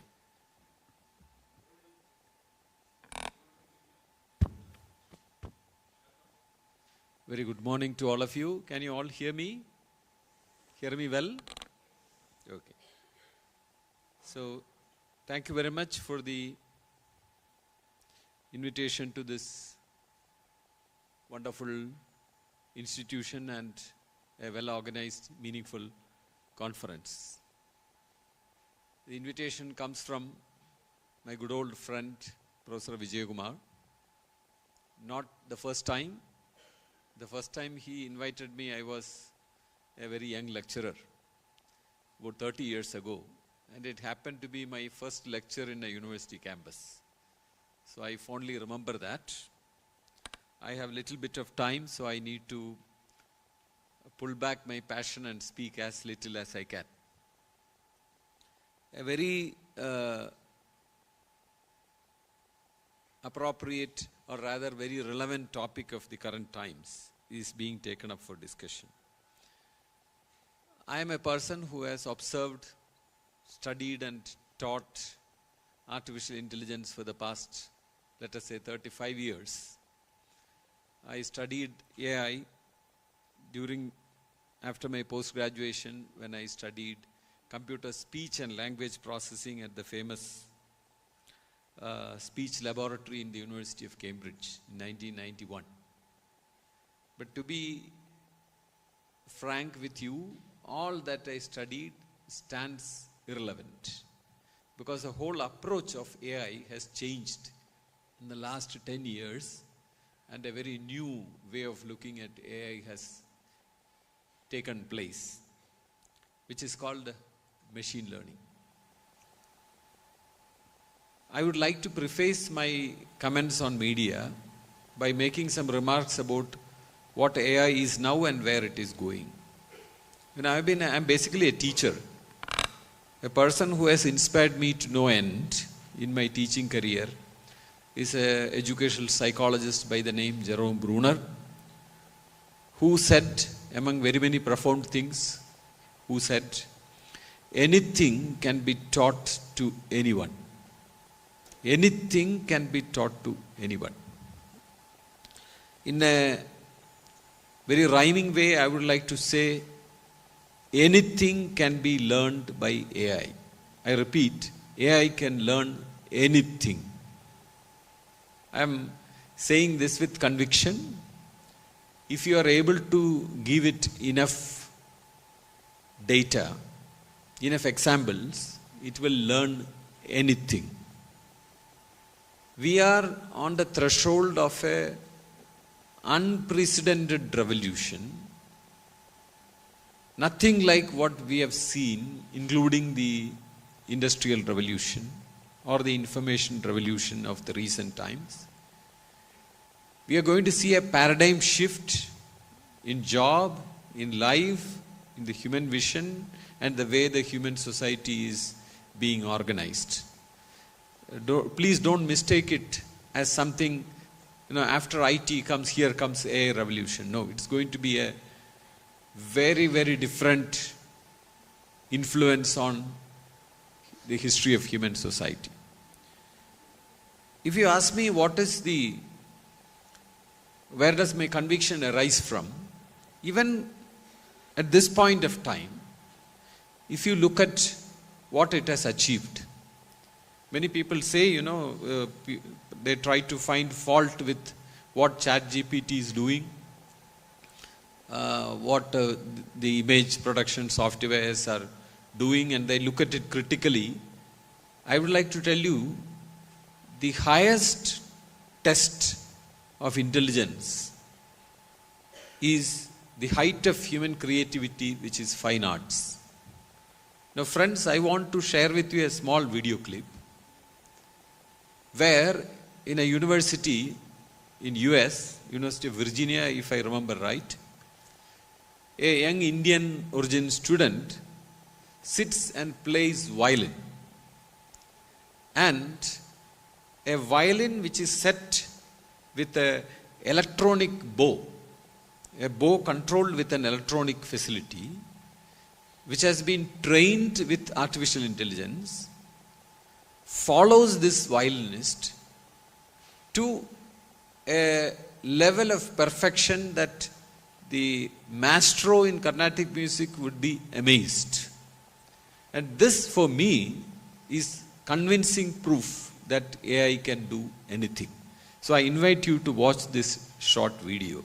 Can you go to there's a folder called AI for Principles. Can you please open that folder?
I can see it from here. I am very sorry that the letters are broken. Not my fault because my font is not there on your computer. So it is. Next please. No, go on. That's enough. Go on. You can change. Next please. Next.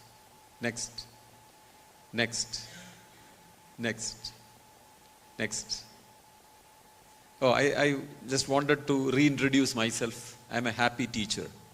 Next.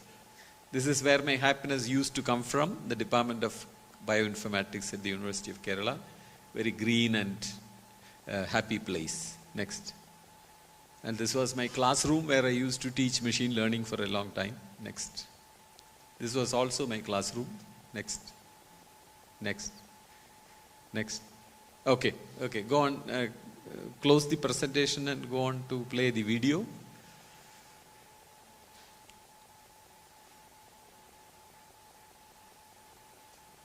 Violin clip.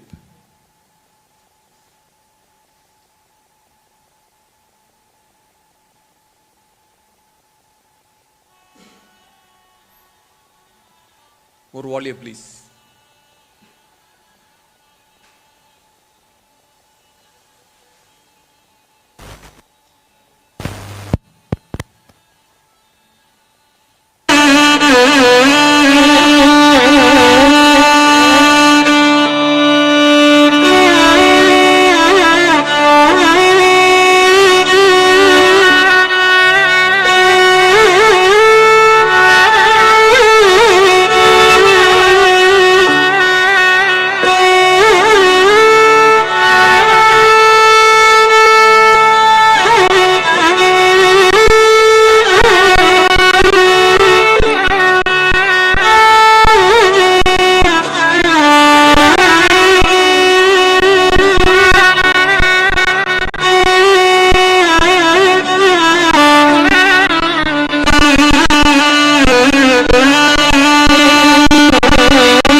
Of intelligence is creativity,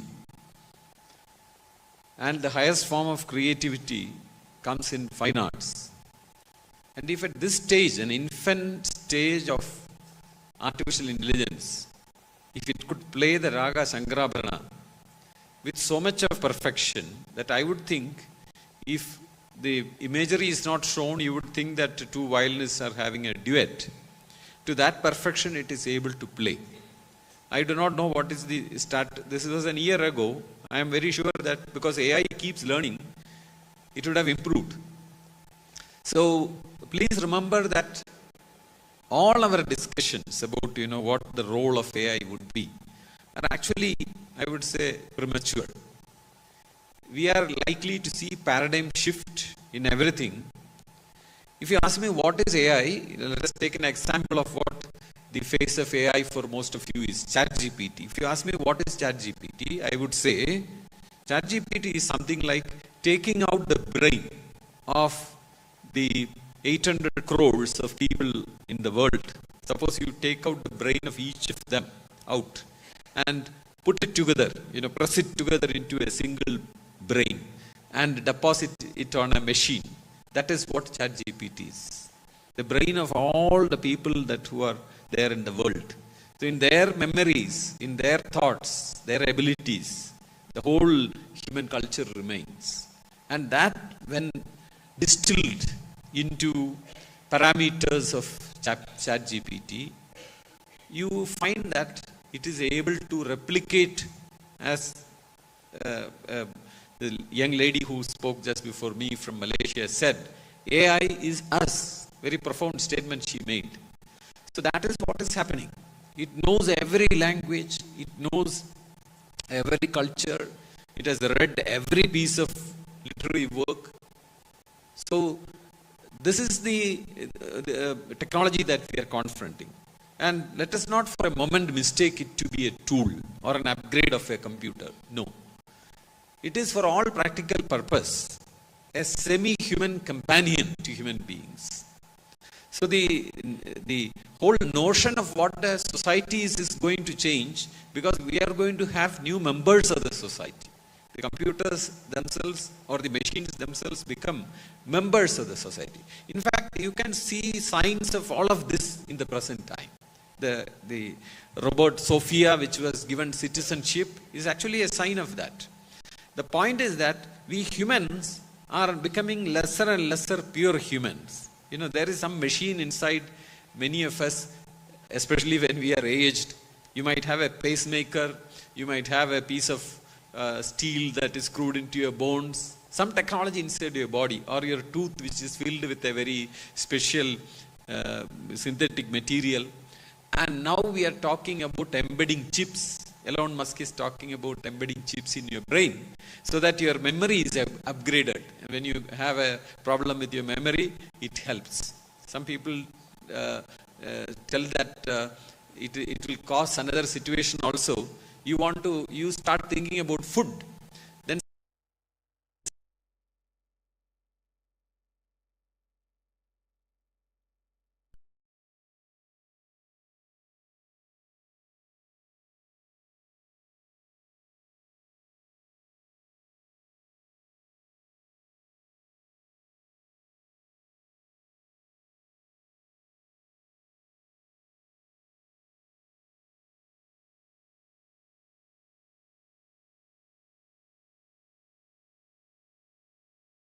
Kerala, it has already come down to a very great extent.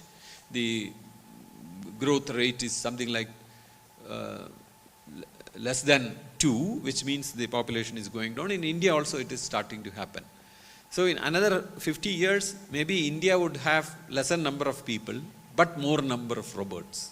Maybe we have, by 2075, we have 100 crores of people and maybe 50 crores of robots. It raises a large number of new scenarios which were unimaginable a few years ago. So I would like to call upon all of you to look at AI, the coming years, as exciting times. Exciting times. It is like ethical slavery. I would say it is like ethical slavery. Earlier, in America, for example, 300 years ago, the economy thrived because the human resource was free, unethically free. You had blacks who were made into slaves, and so one of the most important things for wealth generation was free human labor. So it was unethical, and humanity has been able to emancipate these human beings from slavery. And in US, what happened was, when this occurred, the economy crumbled for a short time, because one of the most important components of production was costly immediately when slavery was abolished. So now we have ethical slavery, we have machines which are going to be highly productive. Take media, for example. I will give a very small, very practical example.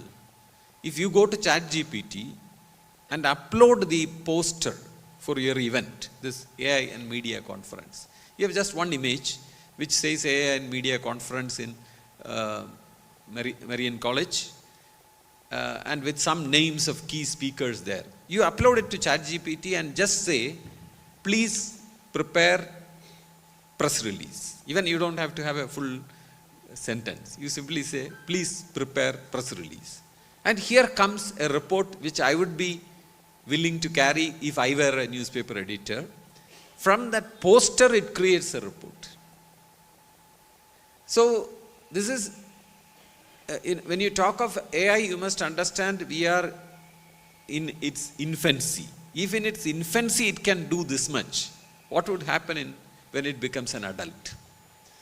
This metaphor is actually very interesting, that AI is a baby. There was recent news that a student, American student of Indian origin, asked a chatbot to help with writing an assignment. You must have all read about this. When Dr. Shashi Tharoor recently wrote an article in the Hindu about AI, he also mentioned this as a very dangerous thing. Because when the student asked the assignment to be written, the chatbot gave a very, very negative reply ending with a statement, please go and die. So people were trying to analyze and saying, these are very dangerous things. But to me, I would have said, in what context did this chatbot say this? So I went and tried to talk to chatbot and I said, please tell me something negative. So the chatbot said, no, I won't say anything negative. It is not my policy to say negative things. And it said, are you having a problem? Then I will counsel you if you have a problem. But then I succeeded in making it talk negative things. I just want to avoid people saying negative things, so I want to tell them, don't talk like this, so tell me how to give such an example. And finally, it told me something negative. So, the explanation for this is, a 5-year-old baby, do you think that baby would ever ask somebody to go and die? I would say yes. In a particular context, it would. Imagine a grandfather taking a child to a wedding. This was a small joke I read many years ago. He took the child to a wedding, and the child liked the baby liked the wedding very much and wanted to get married. So the baby asked the grandfather, oh, Grandpa, please also arrange for a marriage for me. Then the grandpa said, oh, no, you are too small. You cannot get married now. You will have to wait till I die. It will be a time when I am no more. So the baby asked, oh, Grandpa, can you please die now? So a 5-year-old baby can also say this. In a particular context, it can say this. So I would like to say, the first thing we need to understand is that we are on the threshold of a paradigm shift. We have seen nothing of what the full power of AI is. But if you are wise, you will be able to read the signs of change in AI and the kind of huge wave that is coming to hit. All that we think are settled and would go through small changes only, that is not the case. We actually really have to think of a time when none of the things that we thought as kind of cardinal things of human society are not going to be there. The father who spoke first spoke about Vatican's response to AI. I think Vatican can be happy because one thing that AI does not take away is what human beings do within themselves. To look into yourself and contemplate and ask questions, or rather I would say to be spiritual, is something that would remain when machines take over. It will be a good time for the human beings. There is also a book which I read recently. I was asked to read during a seminar. This book is called In Praise of Idleness by Bertrand Russell. Actually, I did not read it. I was telling my friend, Sri Dilip, long-time friend who has accompanied me, that I uploaded the PDF to ChatGPT and said, I have no time to read, so please tell me a summary of what this book says. And I got a summary of it, which was enough for me to assess what it was saying. So, if computers take over everything, it's very likely that the production of films, writing of news, all of this would be taken over completely by machines. And then what would happen? And there is this question of what would happen to human creativity. Bertrand Russell says human creativity would be at its height if such things happen. Because that a machine takes up our creative opportunities does not prevent us from being creative. It is just like saying, in earlier times, you had only one Yeshudas and one K.S. Chitra who held the center stage for a very long time. But today you have many musicians, many heroes, many heroines, each of whom are at the center stage for only a few years, unlike 20 or 30 years of these so-called superheroes in the past generation. So what would happen is,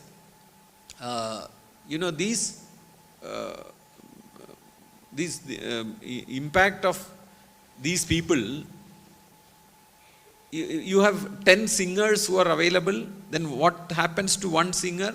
that one singer will have to share the stage with the other singers. But nothing happens to the creativity of the singer himself or herself. Who can ever limit my creativity standing outside me? A machine which stands outside. So you get more time to be creative, but perhaps to market your creativity may not be possible. But then the economy of the future would be a very different one.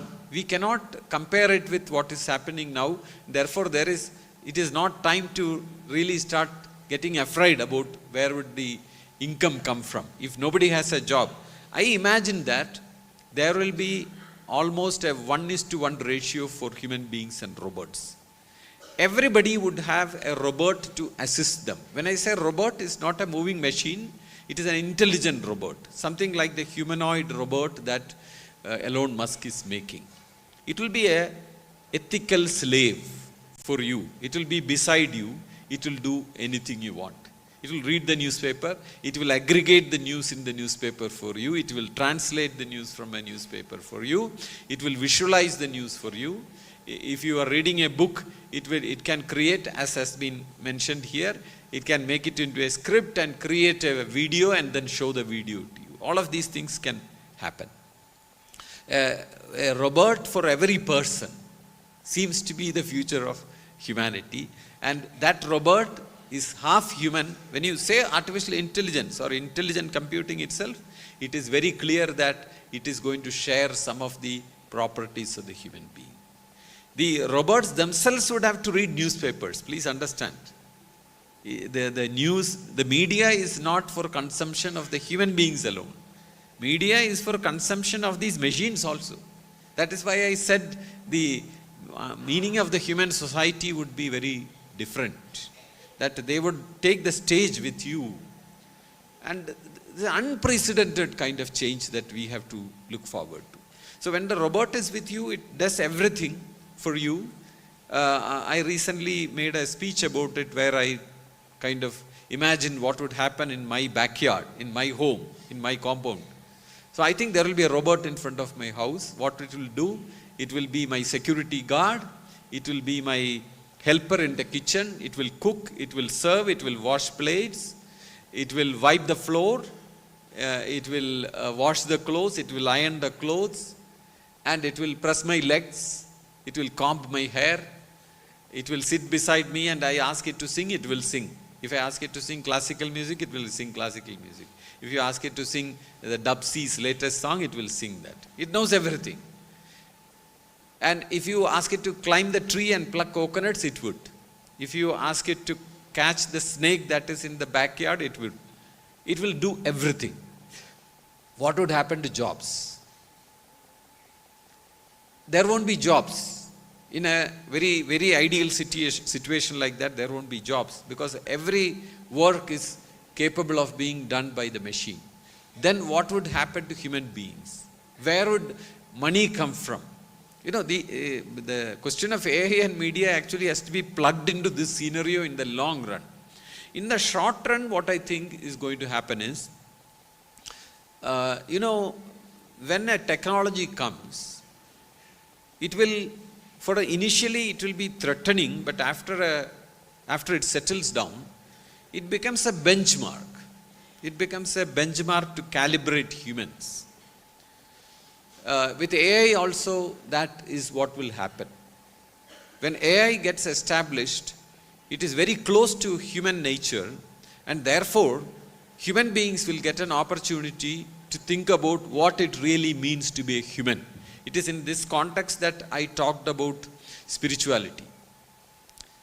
It will, some things which we have taken for granted would become actually our uniqueness. We will recognize it as our uniqueness. I will say an example. Look at all the marketing that takes place in this world. Even water is branded. You can buy water of different brands. Everything has a brand. But in the world of such branding, what is the most important brand name? In Kerala, the most important brand name is the word Nadan. No brand can beat it.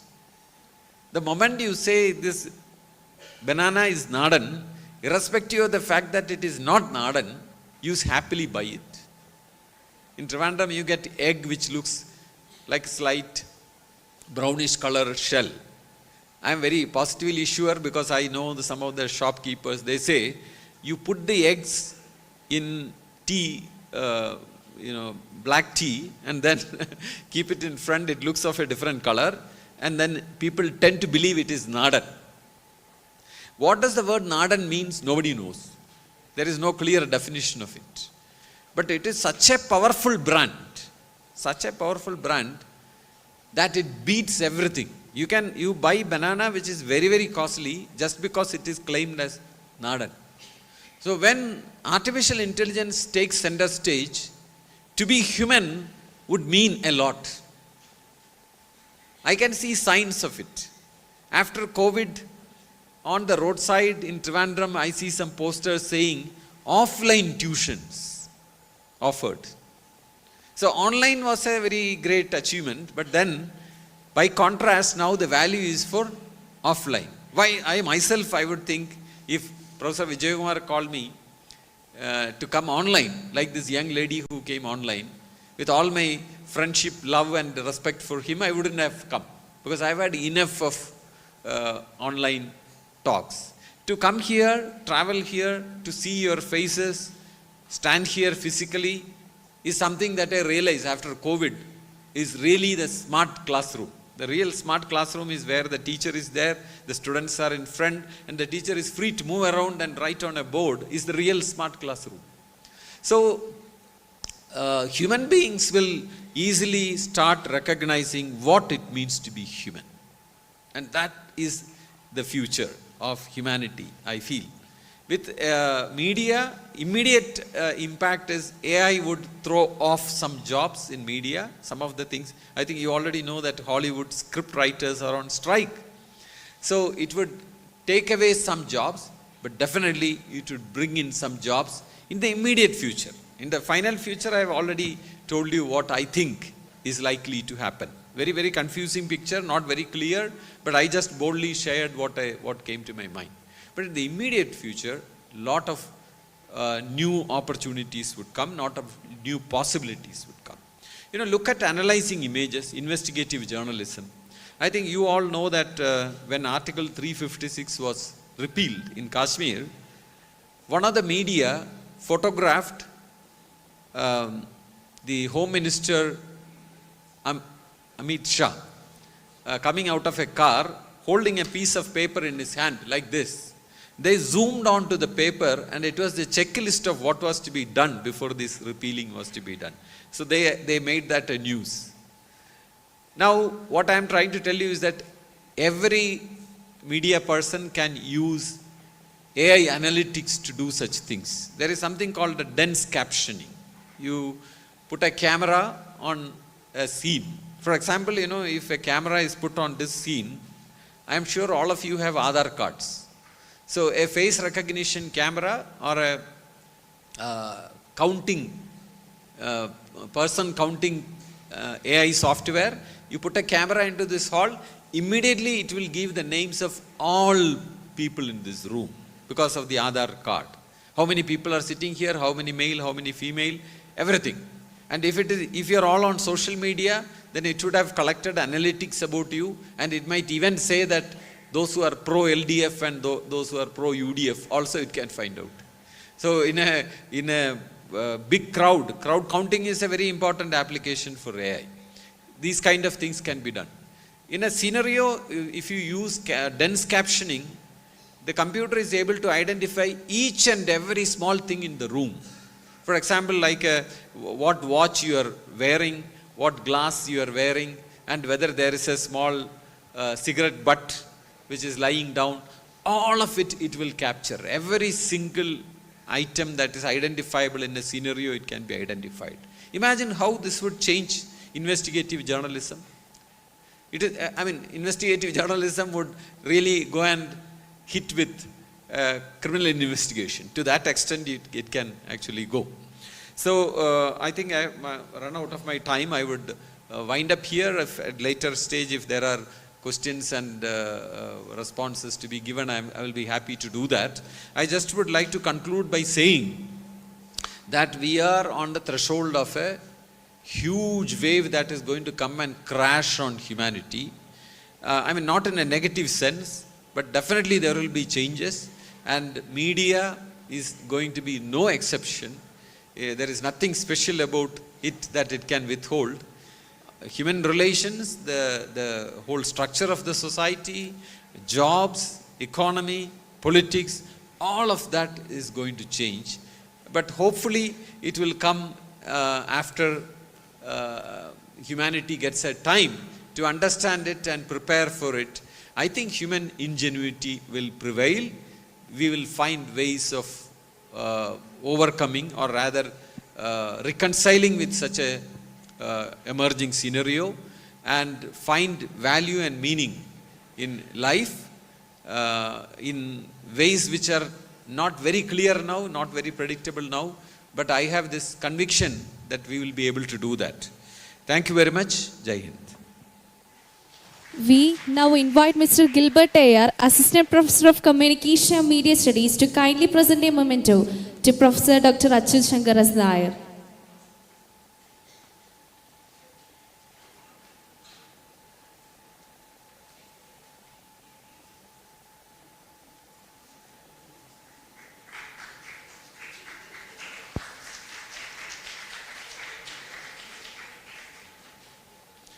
Thank you very much.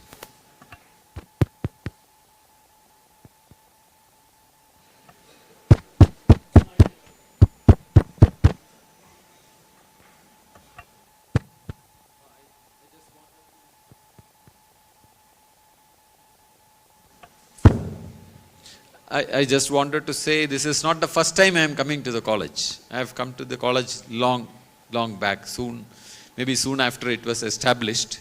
And I would like to remember my former student who was a teacher here, Dr. Glaston Raj.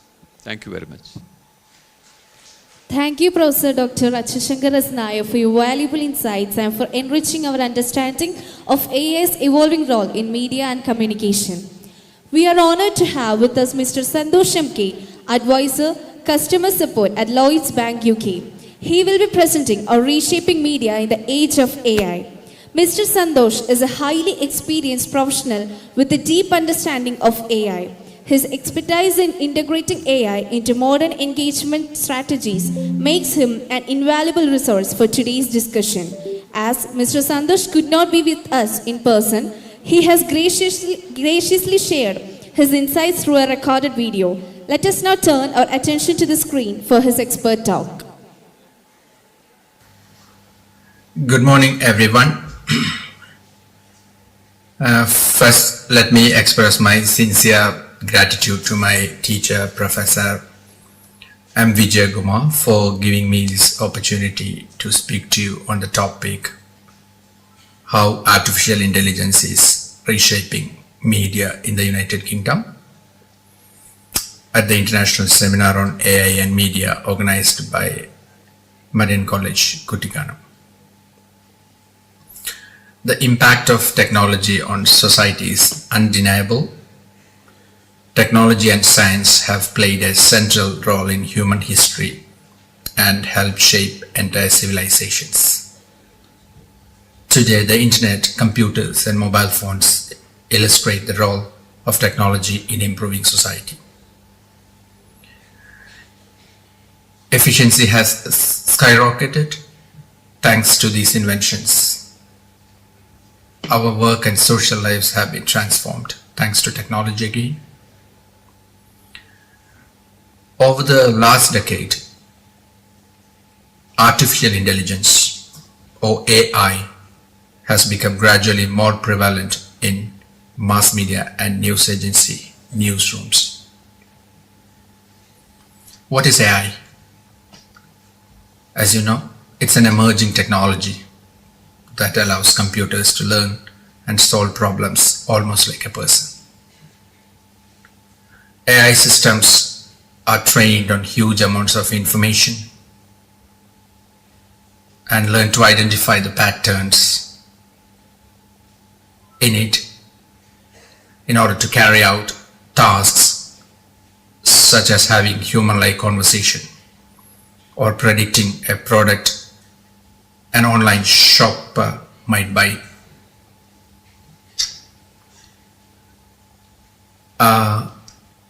Most of us are familiar with AI programs like ChatGPT and Midjourney.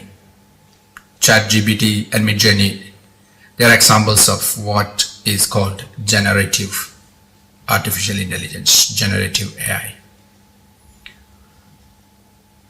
The chatbot software created by OpenAI, famous American company, it can produce text-based solutions to diverse issues presented to it.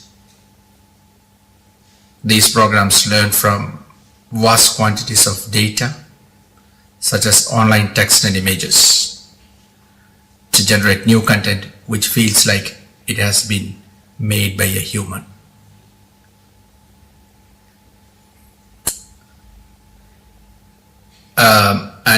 And so-called chatbots like ChatGPT can have text conversations.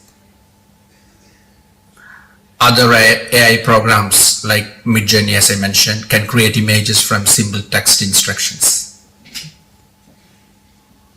Generative AI can also make videos and even produce music in the style of famous musicians.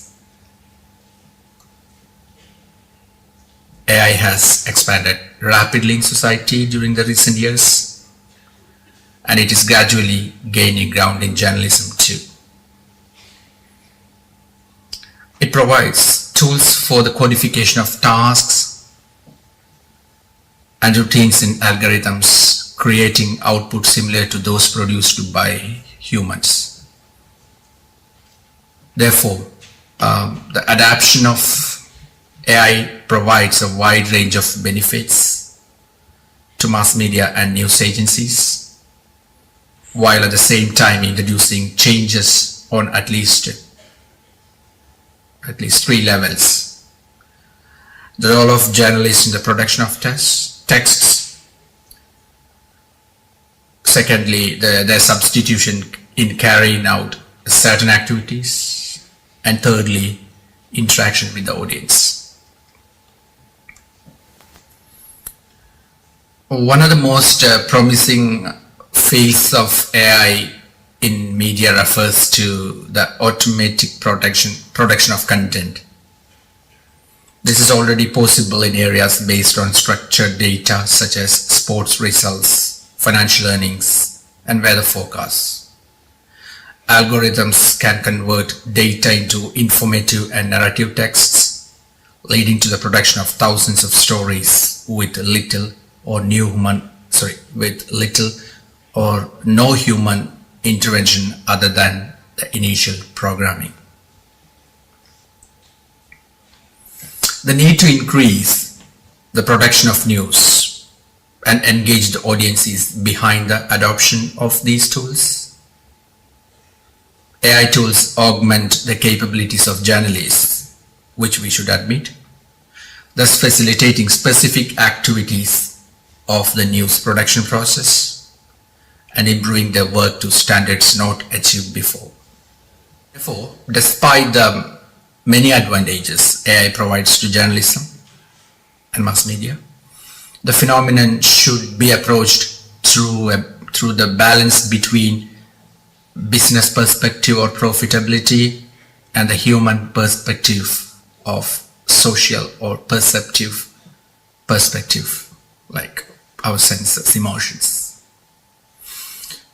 The frequent use of AI in journalism goes back to 2013, when Associated Press automated the production of narrative text stories directly from data related to sports, and soon thereafter for corporate earnings reports using the technology of automated insights, AI.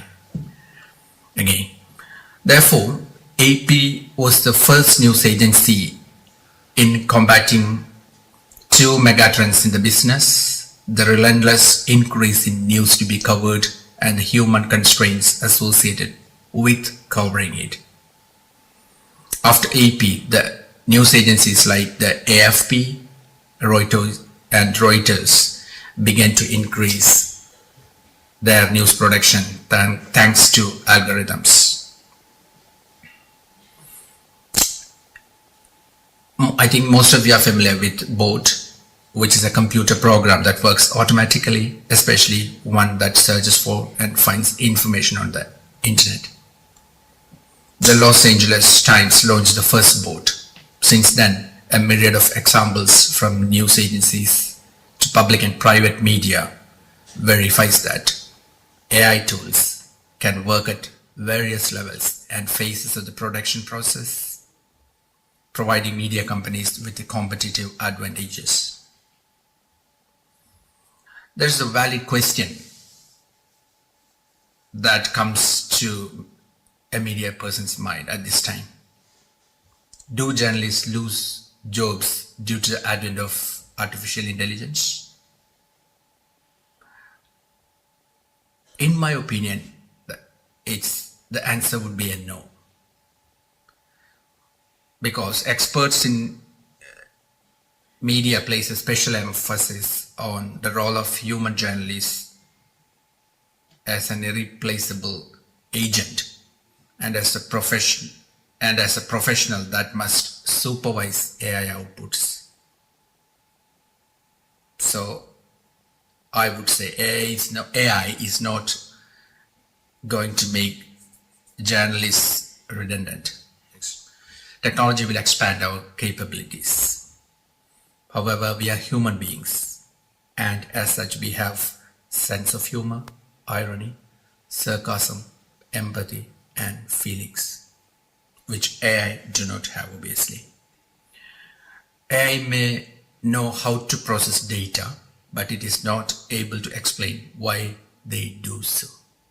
I know that the topic assigned to me is how AI is reshaping mass media in the United Kingdom. So I should come to that point. In the United Kingdom, AI chatbots are widely used for customer interactions by companies at the moment. Significant portion of businesses adopt them to provide quick, readily available support to customers. The UK government is also actively testing its own experimental AI chatbot, gov.uk chat, to help citizens access information and services on the government website. Initial trials show positive user feedback regarding its usefulness. So the Oxford Research Centre in Humanities, which is called TORCH, which is a part of the University of Oxford, has conducted extensive research on the use of AI in the news. The researchers observed that new leaders are increasingly pressurized to reorient towards data-driven logics. Many news organizations now bet big on AI investments in the UK, hoping that the technology can generate additional revenue or free up staff time. But problems emerge. Some journalists fear being replaced with AI. There are possible frictions between journalistic values and the values encoded into AI systems and infrastructures. Torch researchers from the Oxford Institute state that little is known about the impact of AI on the news and the health of our public discourse.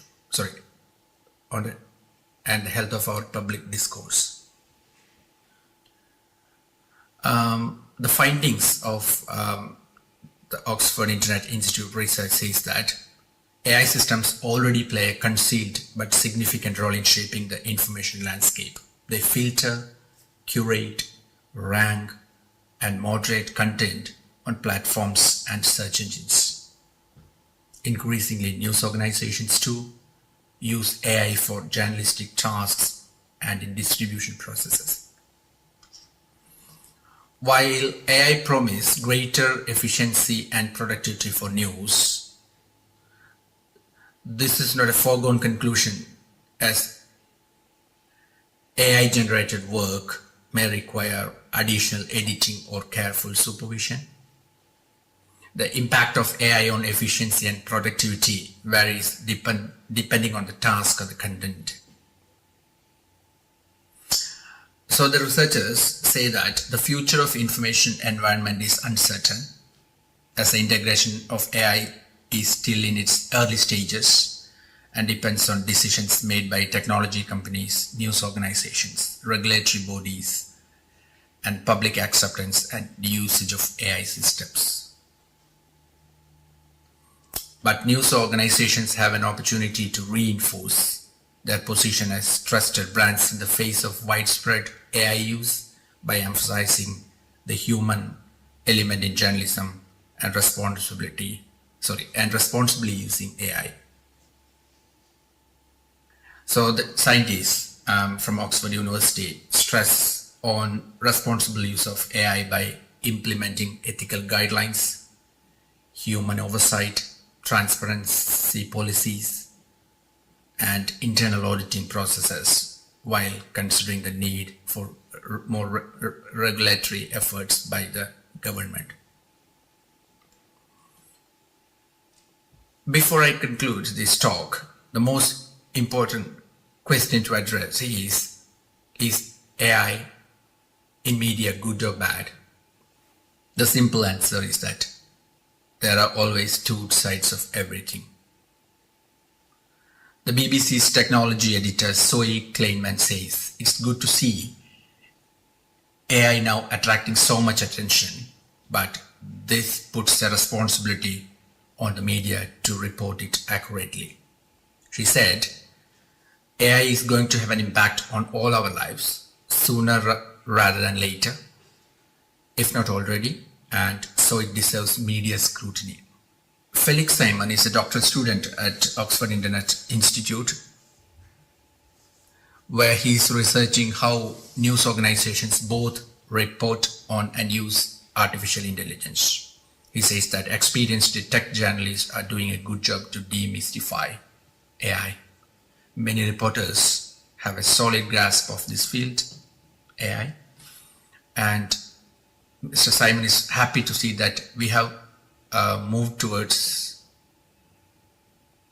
past the point of calling everything AI related a killer technology. So we don't call AI as a killer technology anymore. So Simon thinks that, we should appreciate the reporters being more critical of what they write on. Thank you for listening to me, and I'm wishing you a successful seminar. Thank you.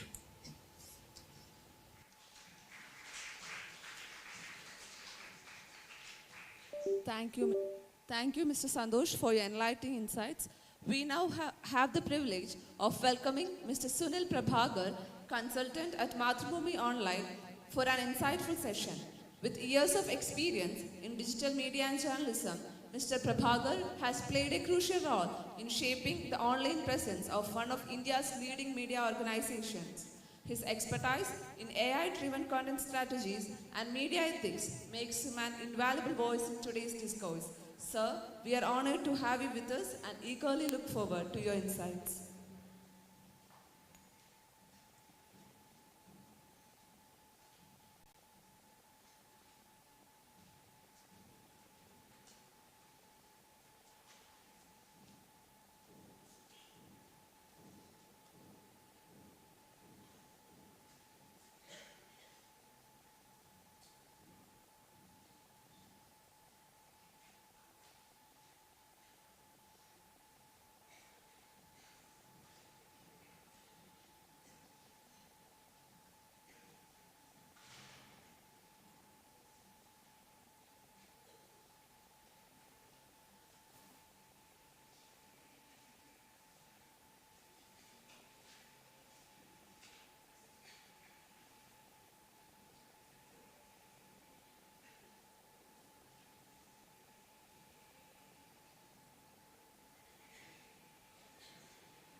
Okay.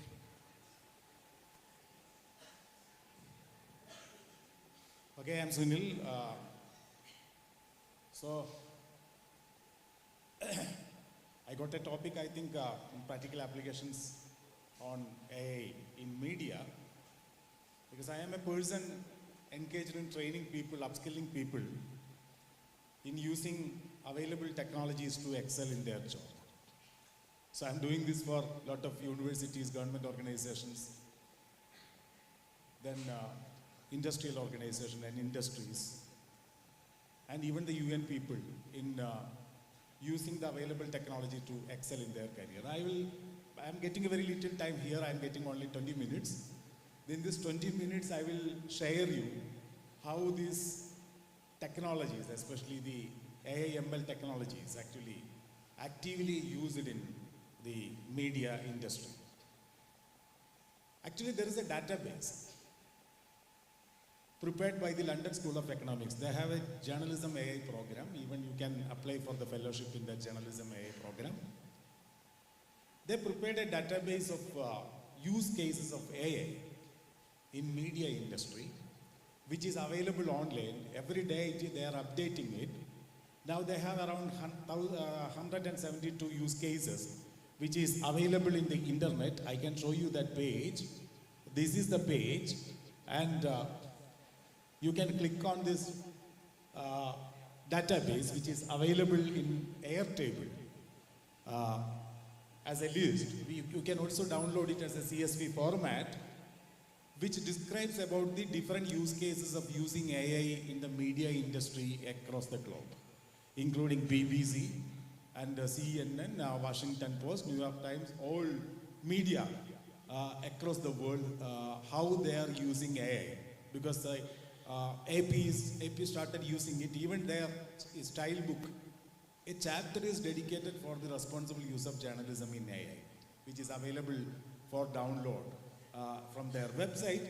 And the AP started with the wordsmith, and WP, that is Washington Post is using heliograph, and BBC is using a special program called the Juicer for finding the connections between a particular news article in from various BBC platforms and other platforms. And all these people are using these kind of things, and you can have these use cases sorted as a list prepared by the famous London School of Economics. It is available online. And every day, as you know, AI is growing very fast. It is, as Dr. Achyut Shankar said, it is in the child stage now. We generally call it as ANI, Artificial Narrow Intelligence. And if you look at the website of OpenAI, who created ChatGPT, and in their logo itself, they are saying they are moving towards AGI, which is Artificial General Intelligence, where an AI can do all these things. It can just act like a slave, as Dr. Achyut Shankar said in his talk. So they are moving in that stage. And you know that the recent changes happened in this field, especially on LLMs. We generally call it as LLMs, large language models. We have a lot of large language models. We started with the ChatGPT in 2022 November. Then Gemini came. Then one called the Claude is there. And recently the Meta came with the Meta AI. Then another one called the Perplexity is very, very, very important in research sense. Then Hugging Face chatbot is there. Lot of chatbots are available. And recently one came from China, which actually shaken the entire US market, called DeepSeek. So every day, these companies are releasing lot of facilities in their chatbot. They are actually added the reasoning capability, and in ChatGPT there is one called the O3 Mini and O3 Mini High with the highest reasoning ability, which is benchmarked as the high and highest able reasoning chatbot available in the internet. DeepSeek actually released a model called R1, which is also capable of reasoning something. And all these chatbots or all these LLMs are changing the media industry, especially in preparing news. But every journalist must be aware of that they need to use it in a responsible manner. Recently, all this chatbot introduced a new feature which is very, very useful for in the media industry called deep search. Where deep search is available in almost all these models. It is available with the ChatGPT, it is available with the Gemini, it is available with DeepSeek. And in 2 days ago, I think in February 14th, Perplexity also came with this deep search facility in their chatbot. Suppose when you want to prepare a news item on a particular event, even you can find out the most wanted news item today from the Google's trending page, where you can go to the trends.google.com and find out the news item, and which is actually happening, which is actually going high or bagging attention of the people across the globe. Then you can, if you want to prepare a story, it is very difficult for a journalist to find out the routes, fact check this thing, collect all this information available related to that incident or an event.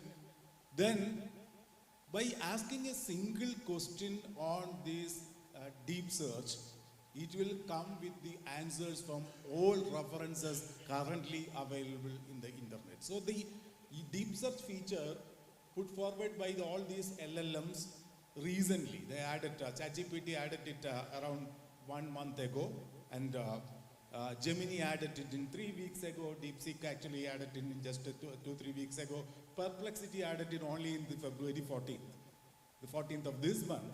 And that feature is available with almost Perplexity. You can see this deep search feature. You can click on this auto button and this pro search and deep research feature is available. We deeply go into the information available in the internet and collect information. You will immediately get all these relations and will link to the concerned sources also. This is going to help, this is going to change the face of the journalist. This is going to change the media industry, where everybody can easily prepare stories with actual information or actual references. That is one of the things that is happening. And what is actually AI? Recent things happened in this. What AI can make for journalists? And if you look at this thing, it can only speed up your process. Actually, I can show you a video. So about the use of AI, generative AI in your work, where we are actually adding a wheel to a tortoise.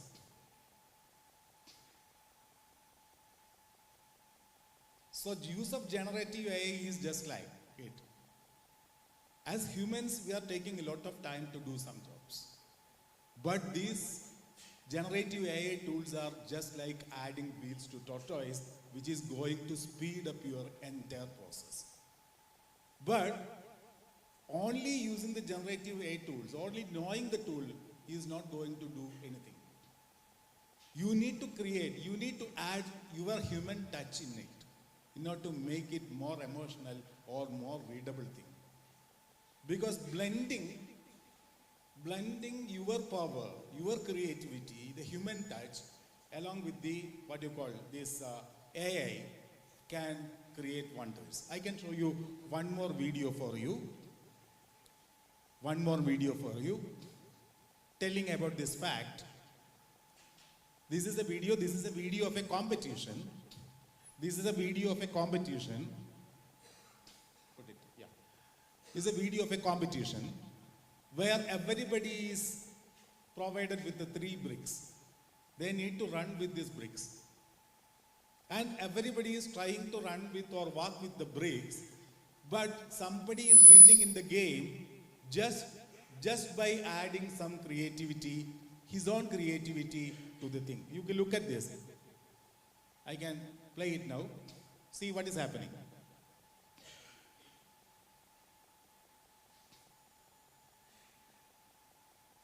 So here, a person taking part in this competition is wisely using his creativity, applying this creativity in its own tools by walking, and using his creativity to run faster in this game. So this is the message. That is a need for the responsible use of AI. I think I am recommending to read a book called Pascal Bornet, authored by Pascal Bornet, who is a automation expert with a 25 years experience in automation industry. Recently, he wrote a book, and it is actually published in the last September. It came out, and the book title is Irreplaceable. Irreplaceable. Book is telling about how to live in association with AI in this age. How to be irreplaceable in this age. And he says that AI is not only a tool, it is not a destination, it is a vehicle which can speed up your process. You need to live in actually in association with AI in the time to come. And this book title, Irreplaceable, is actually talking about this thing. So, what AI can offer for a journalist, as per the recent technology available, you can look at these slides. 10 ways where AI is being used in journalism currently, where you can automate content generation. When you get a 300-page report published by a UN agency, or a 400-page verdict by the Supreme Court of India, or another report by World Bank, you may find it difficult to read and understand the entire, go through the entire 400 pages and create a beautiful report. Then, what is the status now? Every journalist is actually depending upon the PR, press release of this agency, and actually they are preparing their news based on the press release only without reading a single line in the report, where AI can make it faster. There are a lot of frontline tools with the back-end LLMs working behind it, where you can prepare all these things. There is one called the chat PDF, which can even make your learning also faster, where you can put this thing and ask questions to a document. Where you are not using the knowledge of AI, you are actually using the language ability of the AI to read and understand a 300-page document or a 500-page document within no time, and getting important things in that document. Okay, there are tools. Every chatbot can do this. Every LLM can do this.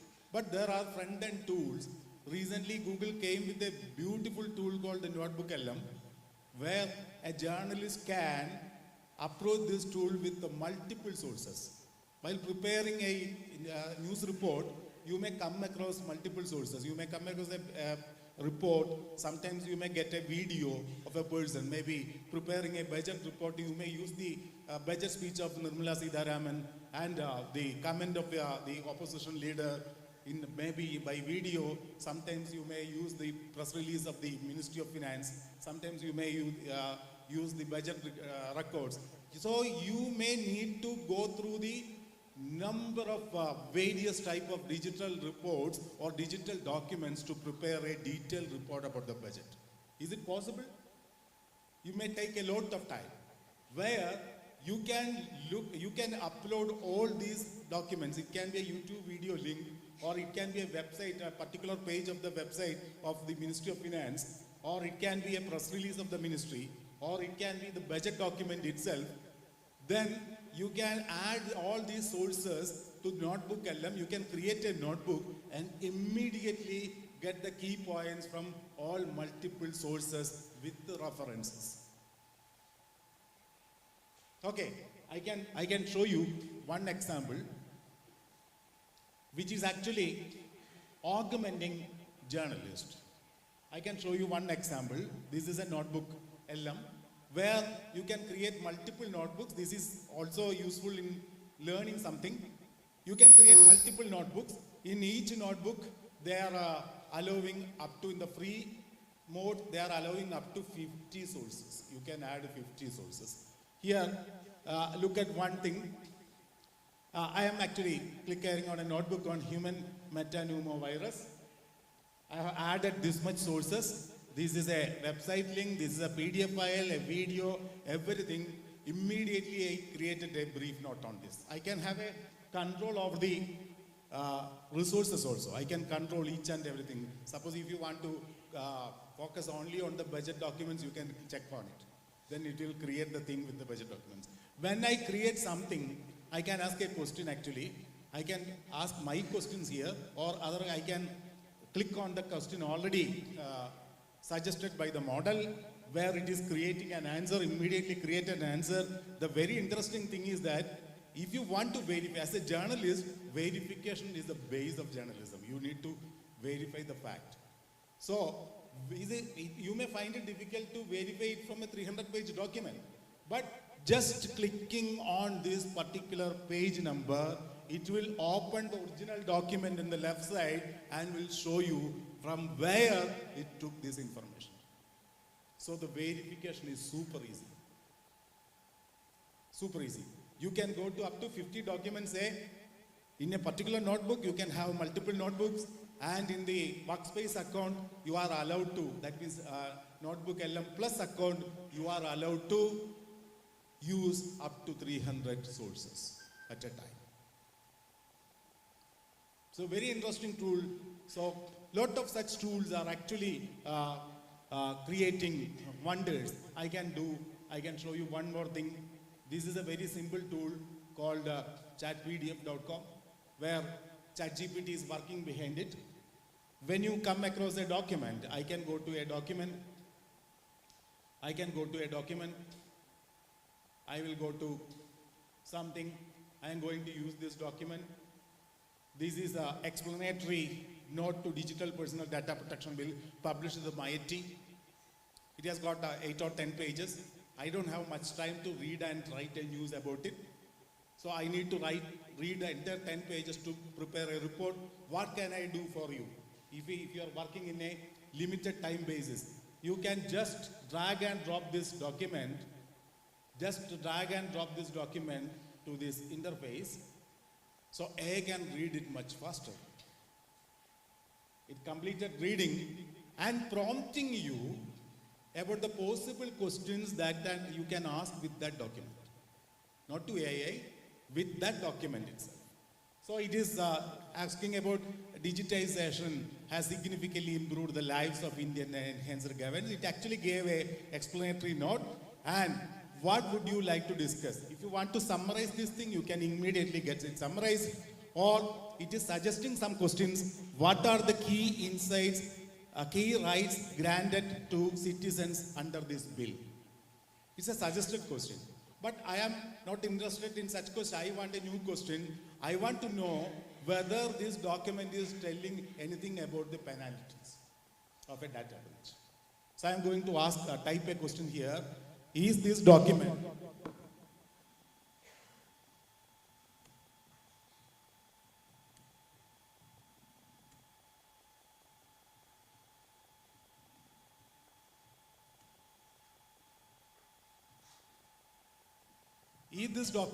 telling anything about the penalty? In a fraction of a second, I got the answer by reading and understanding the document. Yes, this document mentions penalties related to non-compliance with the provisions of the bill. It specifies that the financial penalty has been prescribed as a deterrent for the non-compliance. And if you want to verify the original document for this source, just click on this page number.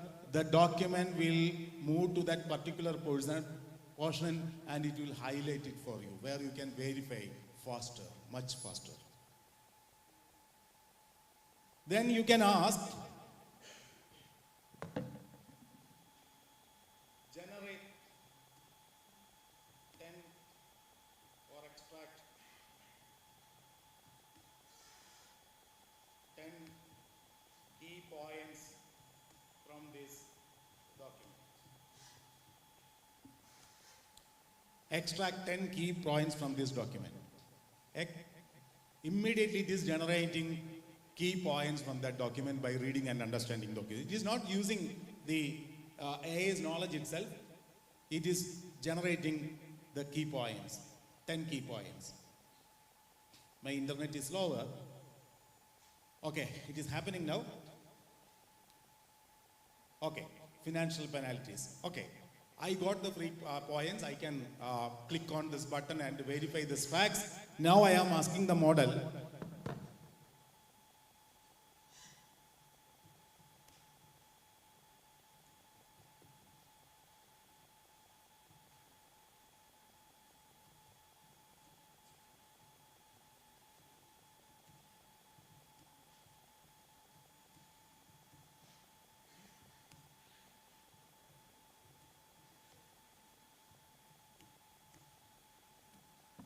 Just asked a question. Now rewrite these points into a new story in 200 words by taking the item 9 here, which is financial penalties, as lead. Let us run this thing.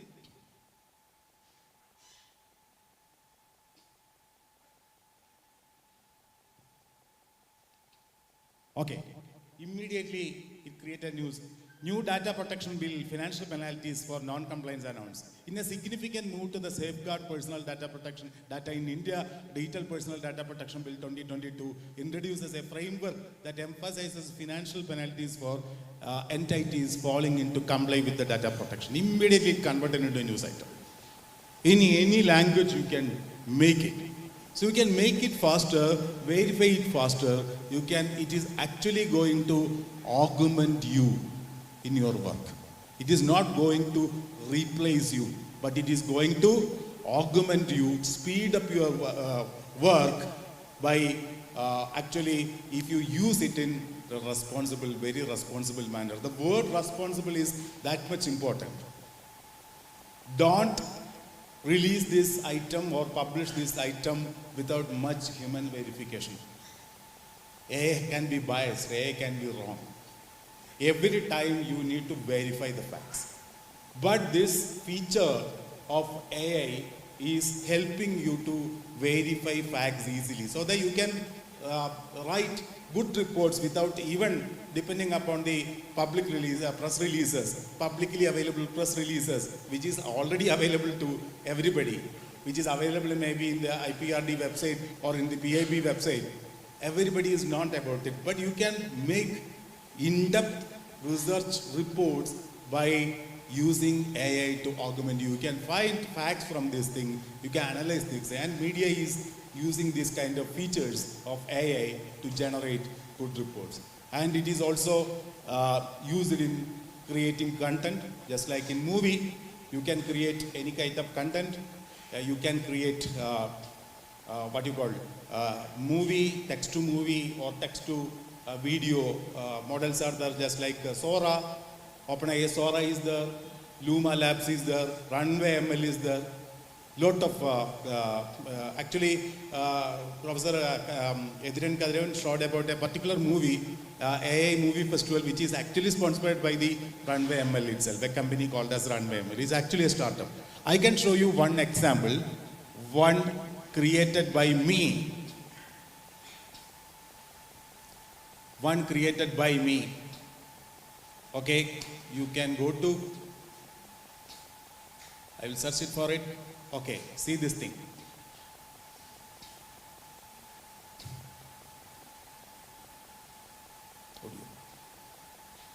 One second.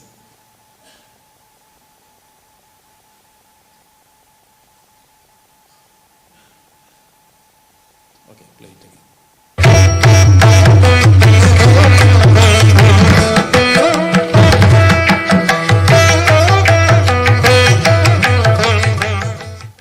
Okay, actually this movie clip is completely virtual. It is the image is made by a platform called Flex. And video is made by another platform called Kling AI. And audio is made by another platform. It is completely virtual. Where you can make these kind of things very easily. Even you can synchronize the finger movement with the audio. The Veena play. It is very easy, and there is an interesting program put forward by Hyderabad IIT in 2018. It is still available in the Chief Hub. Wonderful program, because I am still saying, I will conclude in just 5 minutes. Stanford University, which is the birthplace of AC, considered as the birthplace of AI, every year they are publishing a report which is available online called AI Status Index Report. In 2023 report, every year it is coming on the month of June. It is available free for in the internet. In 2023 report, they said about India that India ranks first in AI development happening in GitHub with the 24% contributions globally. Is actually reported by the Stanford University itself. That particular year, Google came with a beautiful technology in their I/O conference. I/O conference, every year they are conducting the I/O conference just to demonstrate the technologies that are going to release in the coming year. They showed a technology called universal translation, where they showed a girl talking English on a particular corner of a stage. At the same time, they showed another screen on the other side of the stage with the same girl talking Portuguese simultaneously, the translated version, but with Portuguese lip sync. Immediately created it. That means using this technology, I can create all Indian language version of Madhurmovie News in the voice of same voice and same image of my newsreader, even with the same particular language lip sync. So they demonstrate it as a wonderful technology, it's a beautiful technology. So it is a dangerous technology too, so we are not going to release it in the public. We will share it with the trusted partners. But the fact is that this kind of program is already available in the internet, in GitHub, right from 2018, developed by Hyderabad IIT. You can even check with your, just Google, you can Google for Wave to Lip, WAV, Wave to Lip, GitHub. You will reach in that page, GitHub page, where the entire Python code technology is available. You can lip sync any talk to any video. That you can take a small video of our Chief Minister, then grab the audio and train a model using 11 labs to clone his own voice, then create, I'm not actually advising you to create deepfakes, then create another voice, another text in his own voice using the same platform, then change the original video with the new audio, with a new video with the corresponding lip sync. You can connect this program even to your Zoom call or Meet call. Then this technology is able to create the video with the incoming audio simultaneously. It's a beautiful program developed by Hyderabad IIT. It is available in the. So we are also contributing this kind of things, and we are leading in these things. And I think all the media. But you go back to your these use cases by LSE. I can see only one use case from India, that is by Times of India, in using AI. But in the days to come, every organization, media organization is going on the AI way. They will adopt it. So as students, you need to upskill yourself in using AI efficiently, responsibly in your career. Otherwise, it is going to be a difficult area to find a career, suitable career for it. So I am stopping at this point, and my time is limited.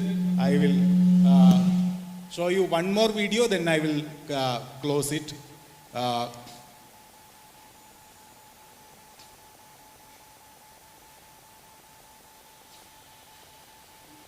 Okay. Just to show how to make movies with AI. Okay, look at this image. It's an image, virtual image created by me using a platform called the Leonardo. The first name of the Leonardo da Vinci, Leonardo.ai. You can experiment with it. It's available for free. They are offering 150 credits every day free. Okay, you can experiment with this thing. And I made a video clip with this image. Look at this, very short 5-second video.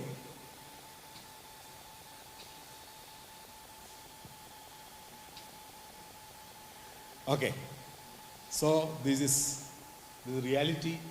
So it is changing the entire media industry and even the animation industry. Nobody is going to learn the conventional tools now because you can animate better with AI. Okay, thank you very much. We now invite Ms. Carvel Maria Jose, Assistant Professor, Department of Communication and Media Studies, to kindly present a memento to Mr. Sunil Prabakar. This gesture symbolizes our gratitude for his valuable presence and contributions.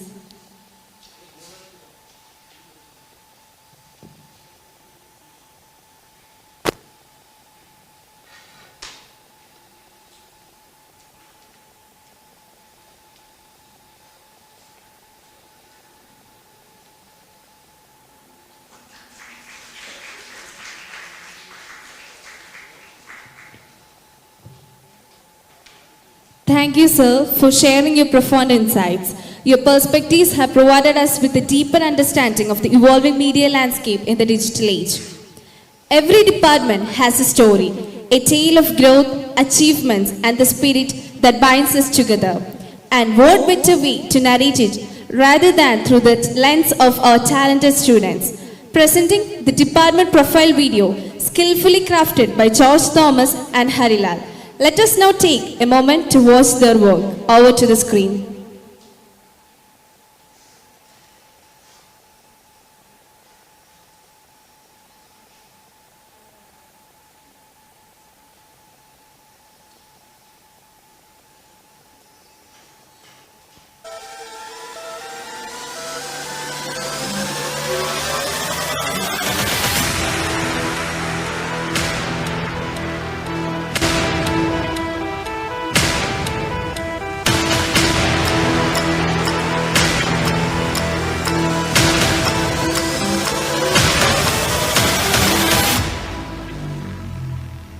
To Marian College, Kuttikkanam Autonomous.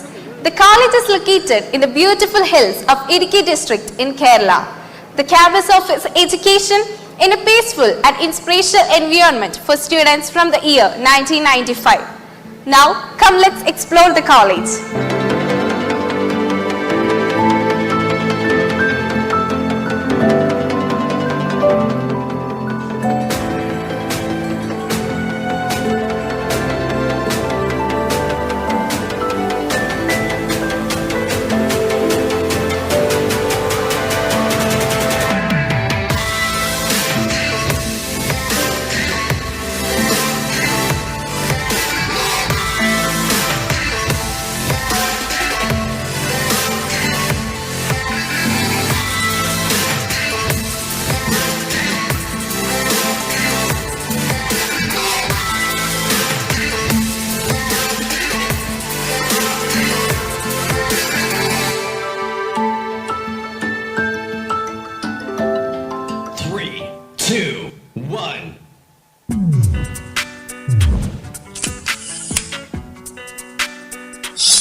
Welcome to Department of Communication and Media Studies. Department of Communication and Media Studies of Marian College, Kuttikkanam Autonomous is one of the youngest departments in the college. Within a brief period, the department has notched up a remarkable position in exemplifying the proactive role of a media professional in the contemporary age by giving industrial-level hands-on training. Our fully equipped studio features industry-standard cameras, professional lighting rigs, and dynamic set designs, providing students with hands-on experience in television, film, and multimedia production. The Kuttikkanam International Film Festival (KIF) is a premier film festival organized by the Department of Communication and Media Studies, Marian College, Kuttikkanam Autonomous. Established in 2018, KIF has grown into a vibrant platform that celebrates artistic and academic approaches to cinema.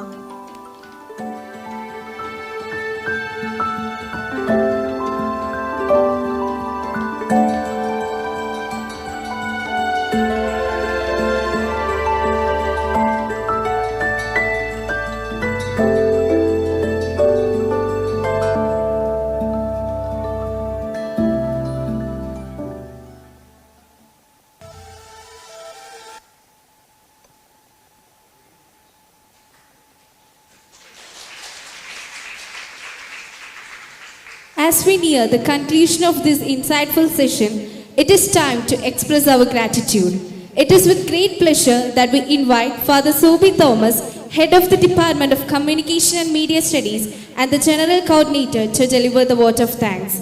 Father Sobi Thomas is a dynamic leader whose dedication and commitment have significantly contributed to the growth of the department. His visionary approach and constant encouragement have been instrumental in shaping academic and co-curricular activities.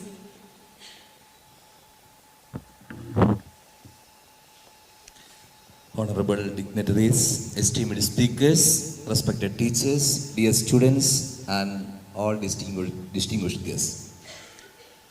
A few days ago, I had an interesting experience with an AI tool, DeepSeek. Out of curiosity, I simply typed hi. It was my first message in DeepSeek. Immediately I received as a response, what do you want? A chat or information? I selected chat. And the next question came, how is your day today? How do you feel? Just to see how it would respond, I typed, I feel sad. And what I got was surprising.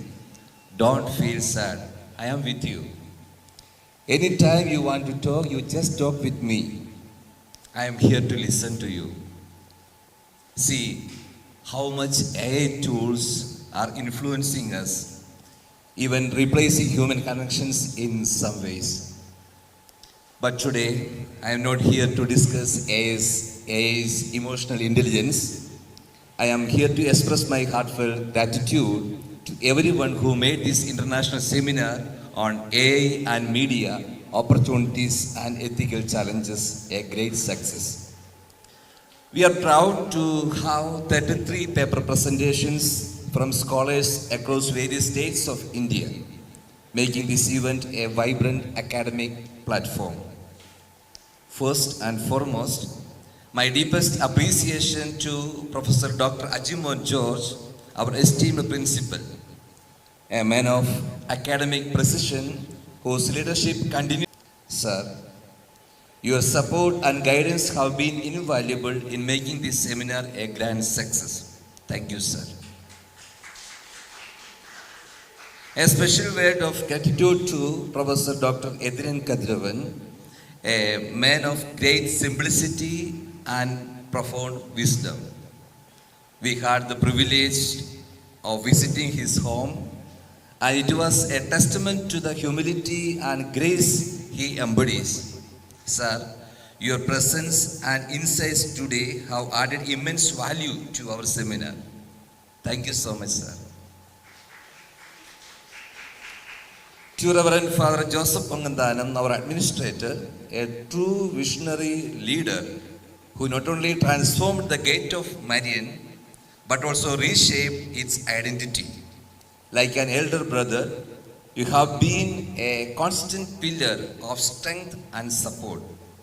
As you prepare to leave on 19th of this month, we want to take this moment to express our deepest gratitude for everything you have done. Your presence will be missed, but your impact will always remain with us. Thank you, Father, for everything. We are honored to have Dr. Achu Shankar S. Nair, a celebrated scientist and an inspiring academic, with us today. His reputation precedes him, and he is known and respected by many of our faculty members and students. Sir, your expertise has truly enriched our understanding of AI and media. Thank you for your valuable presence and insights. A heartfelt thanks to Dr. Manuel Selvaraj Bexi, Deputy Dean of Lincoln University College, Malaysia, for her insightful and thought-provoking session. Ma'am, your time and contributions to this discourse have been truly valuable. Thank you very much, ma'am. I also thank Dr. Josh James, Director of LUC MRC, Lincoln University College Marian Research Center, for arranging her talk. Our sincere gratitude to Mr. Sunil Prabakar, a master of data journalism and a resource person of our department. Sir, your expertise and willingness to share knowledge with us once again have added great value to this seminar. Thank you very much, dear sir. A warm thank you to Mr. Sandos MK, an experienced advisor in customer support at Lloyds Bank UK, for sharing his unique industry perspective with us. Sir, your words have broadened our understanding of AI and media applications in the corporate world. Thank you for your enlightening session. We are also incredibly grateful to Dr. Shashi Tharoor, Honorable Member of Parliament, for taking time out of his busy schedule to send us his kind message. His words have added depth and significance to our event. Thank you, sir, for your encouraging words. A special thanks to Professor M. Vijaykumar, our director, a person we fondly refer to as the walking encyclopedia, but today let me call him a living AI. Sir, as the father of our department, your wisdom and guidance have played an instrumental role in shaping this seminar and the academic journey of many. Thank you for your constant support and mentorship. To our dedicated program convener, Mr. Gilbert Ayer, whose tireless efforts and meticulous planning have made this event a grand success. Sir, your hard work is truly commendable. Thank you for your dedication. A big thanks to all the professors who are present here, especially Dr. Michael Putandara and our Parvati Miss and Sunil Job sir, and research scholars and students who are attending today's seminar and are prepared to present their purpose. Your contributions to this academic discourse are invaluable. Thank you for being a part of this seminar. To my dear students, whom I fondly call Endapillar, you are like my children. I may not call each of you by name, but I want you to know that I deeply appreciate all your efforts in making this program a grand success. Thank you for your hard work and dedication. A huge appreciation to my colleagues who have worked tirelessly to ensure the seamless execution of this seminar. Thank you, dear Anson sir, Carmel Miss, Joby sir, Gilbert sir, and Albin for your unwavering dedication and teamwork. A special thanks to Anson sir, George Thomas, and Harilal for the outstanding promotional video that you have created. Your hard work is reflected in this video. Thank you for your exceptional work. Finally, to each and everyone present here, faculty, students, and guests, thank you for your participation, your enthusiasm, and your commitment to learning. This seminar would not have been the same without you. Thank you all. May the discussions we had today continue to inspire thought, research, and ethical media practices in the age of AI. Once again, thank you all. Have a wonderful day.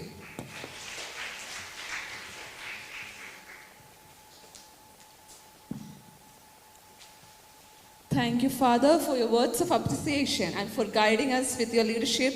Your support has been invaluable in making this seminar a success.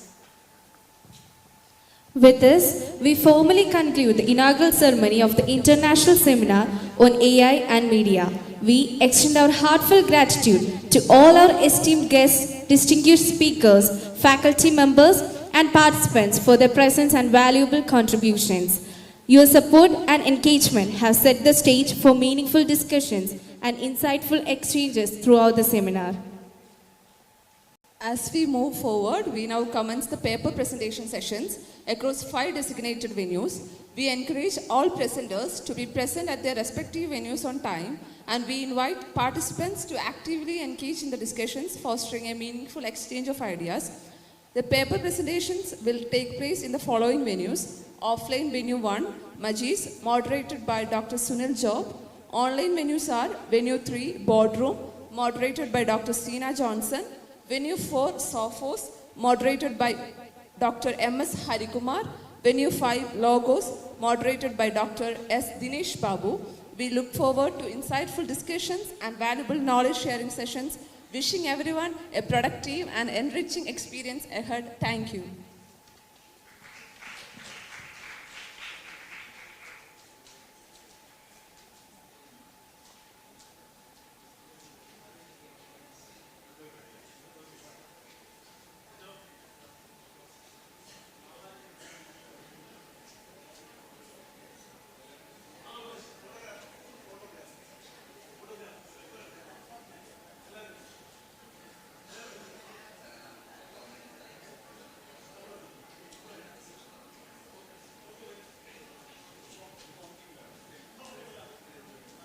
Offline venue 1 is here itself, so I request the presenters who are presenting in venue 1 to remain here and be prepared with your presentations.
Good afternoon, ladies and gentlemen. Today, I want to talk about a revolutionary approach that is transforming the way we educate students with autism spectrum disorder, also known as ASD, and other neurodevelopmental disorders. This approach is made possible by artificial intelligence and is known as AI-enhanced learning environments. First, let us understand what autism spectrum disorder is. Autism spectrum disorder is a complex developmental condition affecting communication, social interaction, and behavior. It is characterized by a wide range of symptoms and severity. Early diagnosis is usually done at ages 2 to 3 and can also be diagnosed in adults. There are typically 3 stages in autism spectrum disorder: type 1, type 2, and type 3. Type 1 requires minimum support, type 2 requires substantial support, and type 3 refers to severe difficulty in communication and other areas of development. Now, let's focus on the term neurodevelopmental disorders. Neurodevelopmental disorder is an umbrella term which includes conditions like ADHD, dyslexia, Tourette syndrome, and many others. These disorders impact brain development and function, affecting learning and attention, memory, and self-control. They often require tailored educational support.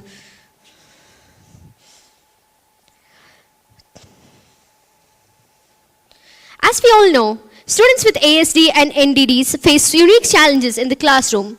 They may struggle with social interactions, sensory integration, and executive function. Traditional teaching methods often fail to meet their individual needs, leading to frustration, disengagement, and poor academic outcomes. Many of times, people with ASD and other forms of neurodevelopmental disorders are seen as poor academic candidates due to their low performance and lack of understanding. So what does this look like in practice? Let me share with you some examples of AI tools that are being used in AI-enhanced learning environments. For students with ADHD, some of the methods that are used are personalized learning. AI-powered adaptive learning systems adjust the difficulty level and content to match the individual student's needs, keeping them engaged and motivated. There is also interactive and immersive experiences, digital media such as educational games and simulations which can help students with ADHD stay focused and interested in learning. There's also the concept of real-time feedback and assessment.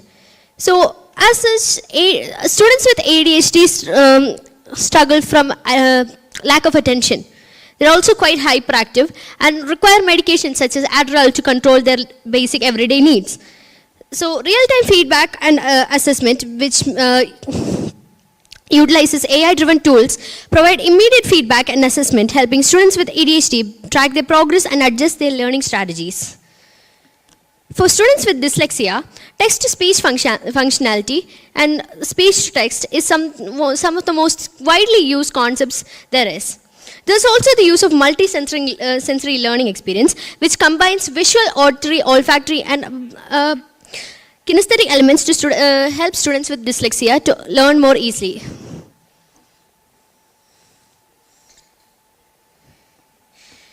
So next, let's move on to AI-powered assistive technologies, tools for communication and social skills.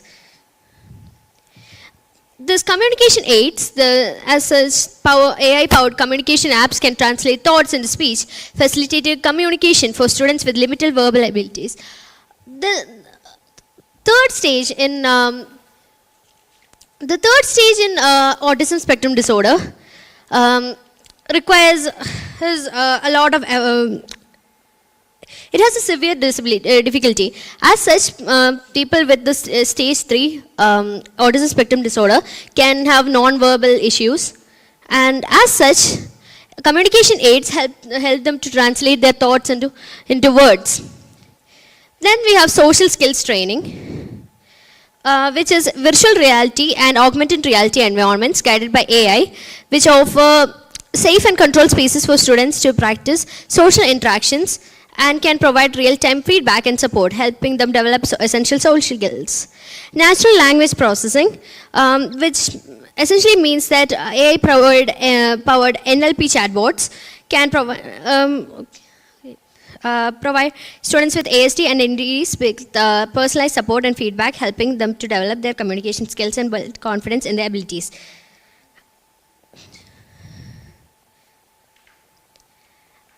As such, as the era of AI continues to develop, AI-enhanced learning environments have the potential to revolutionize the way we educate students with ASD and NDDs.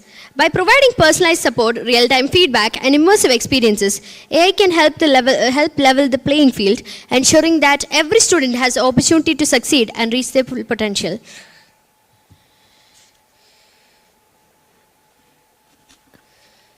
There are some best practices for implementing AI and digital media. That is to collaborate with educators and healthcare professionals, provide ongoing support and training, monitor progress and adjust strategies, and ensure accessibility and equity. I'd like to take a moment to shout out the program Sadgamaya, which was conducted by Angels Village in Ponkundam last month. It was actually quite an interesting program where a lot of concepts were discussed in educating students with special needs. So I would like to end my presentation with that. Thank you.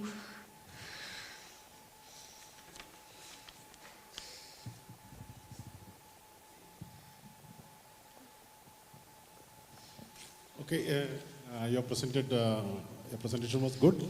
And if there is anyone who have any question to ask? Anyone? Okay. So actually your presentation was good. But actually what is the study that you have done? Actually it seems like something that is something generally taken from the literature. But what is your effort in this? How can you say that AI can enhance the learning environment? It is only propositions. Have you done any thing by what you could say an experimental type of thing to ensure that this could be achieved? So what is that experimental thing that you So I have a friend who used to be my classmate in school, and his sister is actually differentially abled, has autism spectrum disorder and is non-verbal. And last time when I met him, he told me how his sister was attending special school, and he told me about their AI enhanced learning environment. Specifically, they use text-to-speech and speech-to-text functionality to help students understand the meaning of communication aids more. So she understands, she can hear well. So she had the ability to transform her thoughts into words using communication aids, which is essentially like AI apps. So as a researcher, what we have done? Yeah. What you have done to ensure that it is true? For me, personally, I feel like AI with its dynamic nature has the ability to it has the ability to be more useful in the future, especially due to its emerging nature. As more and more technology. Just one more question. I would like to know how you can ensure this equity by using AI. Sorry, I didn't hear that. Actually, in your discussions, you are telling about equity. So how can you ensure that AI tool could bring in equity? Okay, so it's quite natural in our normal world when we see that people with ASD and other sorts of neurodevelopmental disorders are seen as inferior to others. So what's the experimental thing that you have done? Yeah, because when we are in a study, we have to be authentic. Yeah. So So it's all some propositions and some what we read. But what is our contribution? What is our observation? What would we do? So I find that AI actually helps a lot of Any students. data regarding that? Yeah, I have actually collected data about that. What type of data you have collected? What type of analysis you have done? So I've actually called a few special schools. and I've actually asked them like about the amount of students who actually suffer from these neurodevelopmental disorders or ASD in our common world. Like many of them are still untreated because they're not diagnosed. People just think of them as being lazy or academically backward. Our theme is AI. How we can ensure that this will ensure learning. Like there can be medical tests at a small age. No. Okay, anyhow, you have done good. Okay. You can continue. Okay, next to you. It was good, but the thing is that some clarifications.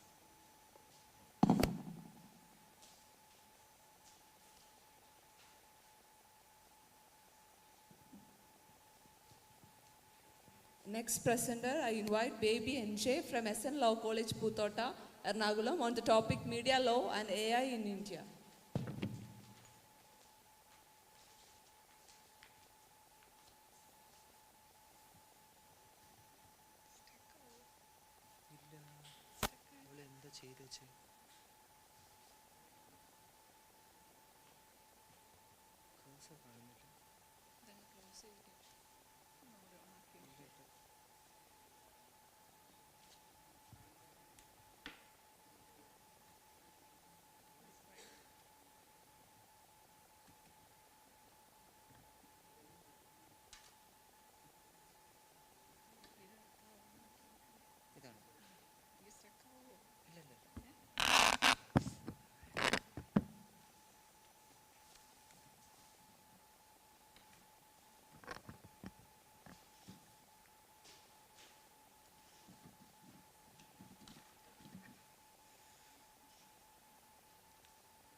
Warm greetings to one and all.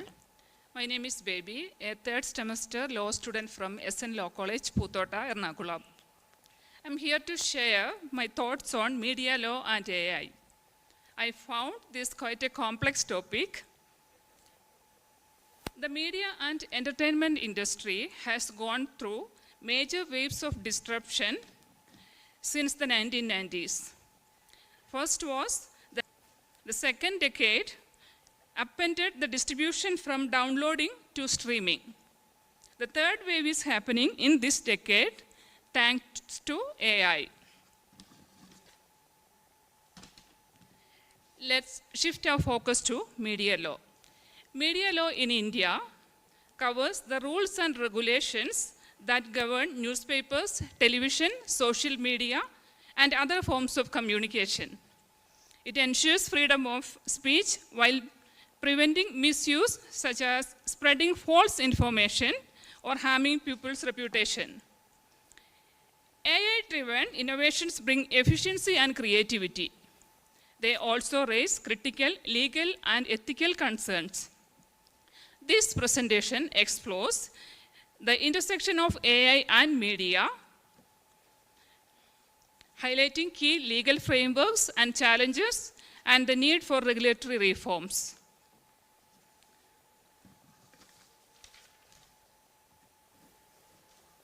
Now let's switch gears to the next topic. Role on AI in the media industry. AI is being extensively used in the media industry in India for automated journalism, deepfake technology, content moderation, personalized content, advertising and marketing.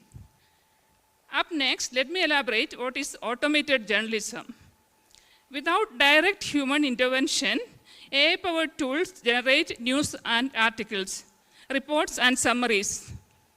To cite an example, weather forecasting and sports news. Next, deepfake technology. AI can manipulate videos and images that convincingly mimic real people's faces, voices, and mannerisms using deep learning techniques, and can be used for both legitimate and illegitimate purpose. Next one is content moderation. It filters hate speech, fake news, and inappropriate content in social media. Let's proceed to the next session, personalized content. Streaming platforms use AI for personalized recommendation. You must have noted the same in your Facebook or Instagram pages. Advertising and marketing. Companies use AI to optimize and ad spending, enhance customer experience, and predict customer behavior. Back in the olden days, each company had to conduct meetings for these purposes for a long time, which was time consuming. But nowadays, AI is implemented and AI is doing things in a better way, thanks to AI.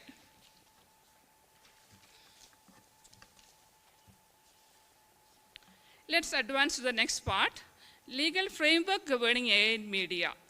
Currently, India does not have a specific law regulating AI in the media. However, various existing laws apply: media law, constitutional provisions, statutory regulations, judicial precedents, which ensure freedom of speech, imposing reasonable restrictions. Judicial precedents means the judge-made laws of the previous cases from High Court and Supreme Court. It is binding to all other lower courts.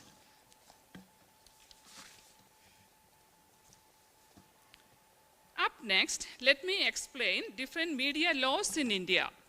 Press and Registration of Books Act 1867, Cinematograph Act 1952, Press Council Act 1978, Cable Television Networks Regulation Act 1995, IT Act 2000, Contempt of Courts Act 1971, Defamation Laws Act, BNS Section 356, before it was IPC, IPC replaced with BNS now, Bharatiya Nyaya Sanhita, Section 356, IT Rules 2021, Data Protection Act 2023.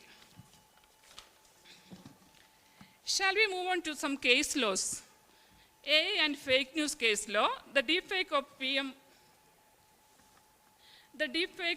Modi. Case summary, in case of 2024, a deepfake video of Narendra Modi surfaced online, where AI was used to alter his speech. The video falsely showed him making controversial statements leading to mass misinformation during elections. The case is currently under trial in the court. Now the second case law, let's shift our facts to next case law, YouTube AI song controversy of 2023. In 2023, a viral AI-generated song mimicked the voice of Arjit Singh, a famous playback singer, and was uploaded on YouTube. Fans believed it was real, leading to debate on AI's impact on the music industry. The song was later removed after copyright claims were raised. Copyright Act 1957 protects artists, but AI-generated works don't have clear ownership under Indian law. Platforms like YouTube and Spotify are now working on AI-generated content detection. One more case law, ChatGPT controversy.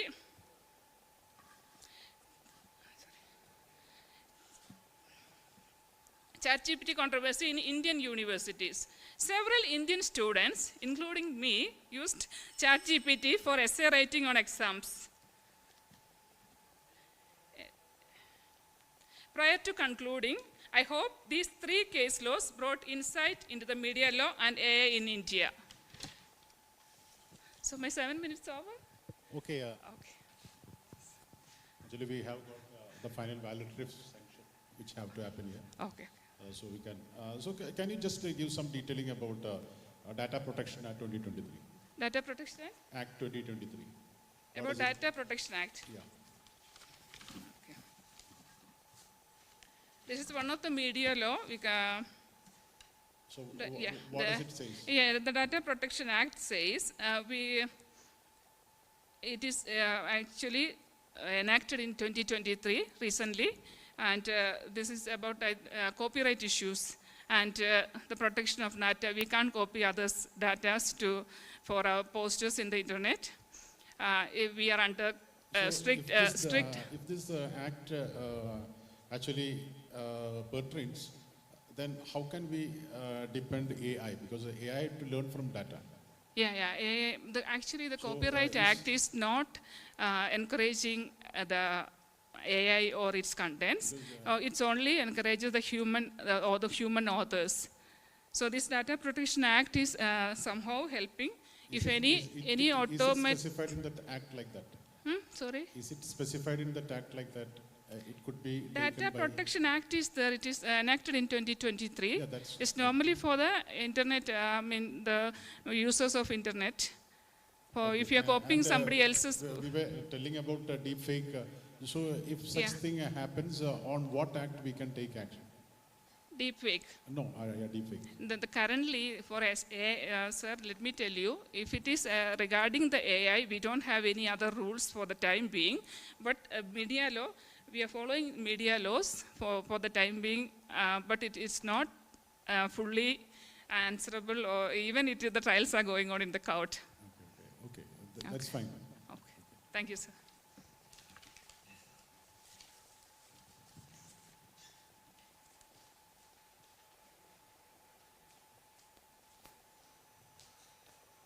Next, I invite Rima Sarah Benson and Hida Rahim from Marian College Kuttikkanam Autonomous on the topic Cancel Culture, Censorship and AI, Rewriting the Narratives of Fairness in Media.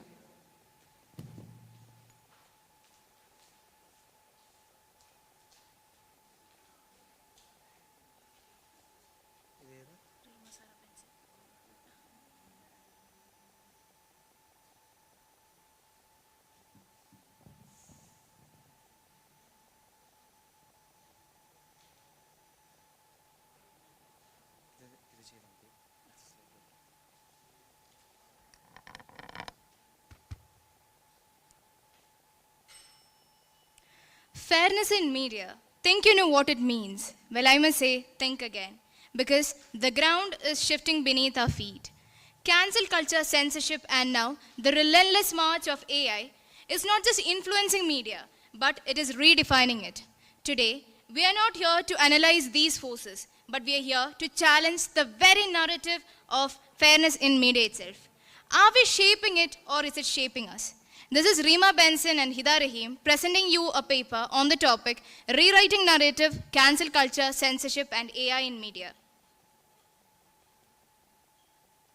As we look at the title slide, we can see Navigating the Narrative. That's because, to be honest, the narrative is shifting. We have seen the rise of cancel culture reshaping reputations and careers all in an instant.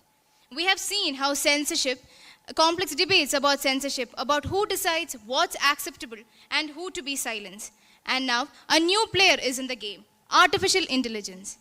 AI promises to revolutionize media, but it also brings a whole new set of questions regarding biases and control. And frankly, it might be time to rewrite these rules. In this presentation, we will see how these forces are converging and what we can do to ensure a more just and equitable media landscape. Have you ever felt like you're navigating through a digital minefield? This slide shows you exactly why. We are all entangled in a web, an algorithmic web. See how cancel culture, censorship, and AI are not separate issues. They are deeply interconnected.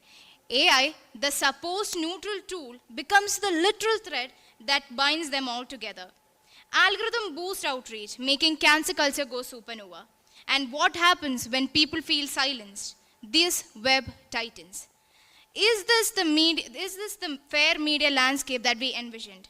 Absolutely not. So let's unravel this web and demand for a better narrative. When we talk about these three sections of cancel culture, censorship and AI, we should also look around the gray areas or the case studies that's related to this. Very recently, let's talk about one of the issues related to cancel culture, that is singer P. Prague just bailed on a podcast. And why did that happen? Because the host said something offensive that made the singer backlash. Here we can see that even a small thing show how scared people are at the online backlash these days.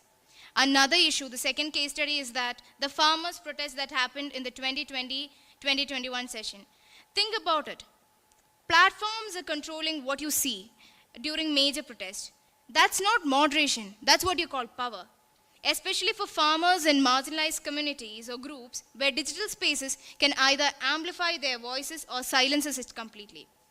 This is a stark reminder that digital freedom isn't guaranteed. As we come to the third case study, we can see how deepfake videos in Karnataka election 2024, that's literally last year, we can see how, imagine seeing a politician say something that never happened, but it totally looks real. Back in days, we used to think that deepfake videos are just sci-fi, but it's no longer real. They are real danger to the democracy. Cancel culture, censorship, and deepfakes, these are the new challenges of our digital age.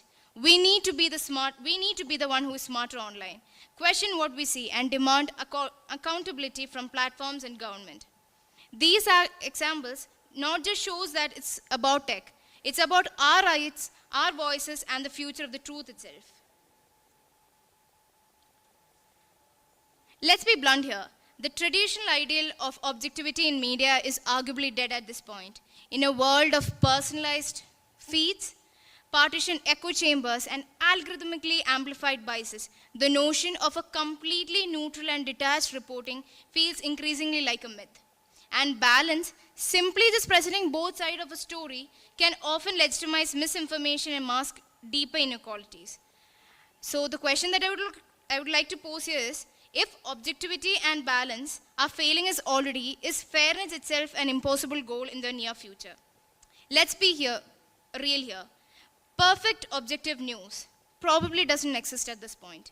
Instead of chasing that, how about we prioritize being open, rigorous, and responsible in reporting? Here we can see whether algorithmic fairness is an utopia or a dystopia. Consider AI to be a friend or a foe. Being a friend, it can be a helpful buddy for making internet a fairer place. But at the same time, this friend also has a darker side. Imagine it accidentally making online inequalities. AI is a powerful tool. Whether it becomes a friend or foe in fairness depends entirely on our choices and our commitment. As we come to the conclusion of our presentation here, we have journeyed through the complexities of fairness in digital age, navigating challenges of cancel culture, censorship debates, and yet ambiguous role of AI. Rewriting the narrative in fairness isn't about finding the perfect algorithm. It's about human imperative. It's about demanding a digital world where diverse voices are heard, where facts matters, and power is held accountable, and where fairness is not just a concept but a lived reality for everyone. This conversation, this action begins now. Thank you. Okay, it's a very good one, and I have just one or two small confusions. Like, can you give the concept of cancel culture in a very simple term with an example? Okay, so cancel culture is basically canceling somebody of their voices or their opinion. This mainly happens in social media, where we commonly see mainstream culture or the dominant culture being seen here. One such issue is what I have said in the case study here, where recently we got this problem of India Got Latin, where the famous podcast speaker, Ranveer Allahabad, where he invited a singer, but the singer cancelled the show because he didn't want to get cancelled in the public. Okay, my point is that what is the role of AI in cancel culture? So if an issue happens, what we can say is AI is not biased. The training data that we given is what makes it biased. So if when an issue comes, for example, if I say that in this particular minority community, there is this girl who has undergone education. If I pose that, sometimes, maybe, it may or may not happen, what happens is this AI censors this and takes it away. So we are not seeing mainstream culture here. We are just seeing what minorities happen, that gets removed. Nothing major gets stayed there. So then what do you mean by algorithmic bias? Algorithmic bias? Algorithmic bias is AI is not biased, but then what do you say about algorithmic bias? Algorithm biases, I would like to say that with an example of an image that is generated. You type in, like, let it be ChatGPT or any other AI platforms, you type successful CEO, generate a picture of a successful CEO. The first thing that comes here is an image of a white male. It's not Asian, it's not a woman, it's no other kind of mainstream cultures. That's what I'm going to tell. Yes. That is what you are making the AI learn. Yes. But what is the bias in the algorithm? Biased algorithm is the content that we get. Algorithm, that is the content that we give. But how can algorithm get biased? Algorithm gets biased. I would say it's what we give. Because suppose if you are using regression algorithm, how can regression algorithm become biased? Bias is nothing to do with the algorithm. It is the data that we give may be biased. Yes, that particular data, the training data is what makes AI... but that is not algorithmic bias. Algorithm is not biased. Okay. Okay, that's what I just wanted to tell. Okay, sir. Okay, anyhow, your presentation is good. I liked it. Okay, good. Thank you, sir. Thank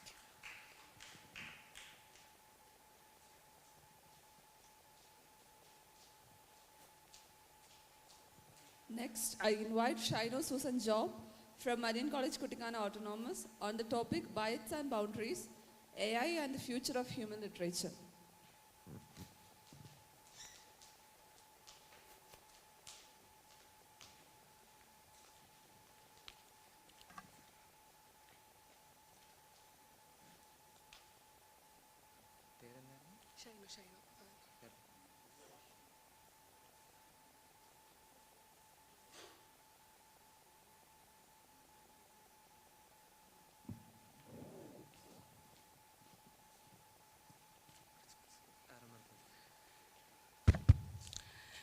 Good afternoon, everyone. It's my pleasure to do a presentation on the topic AI and the future of human literature. AI and the future of human literature.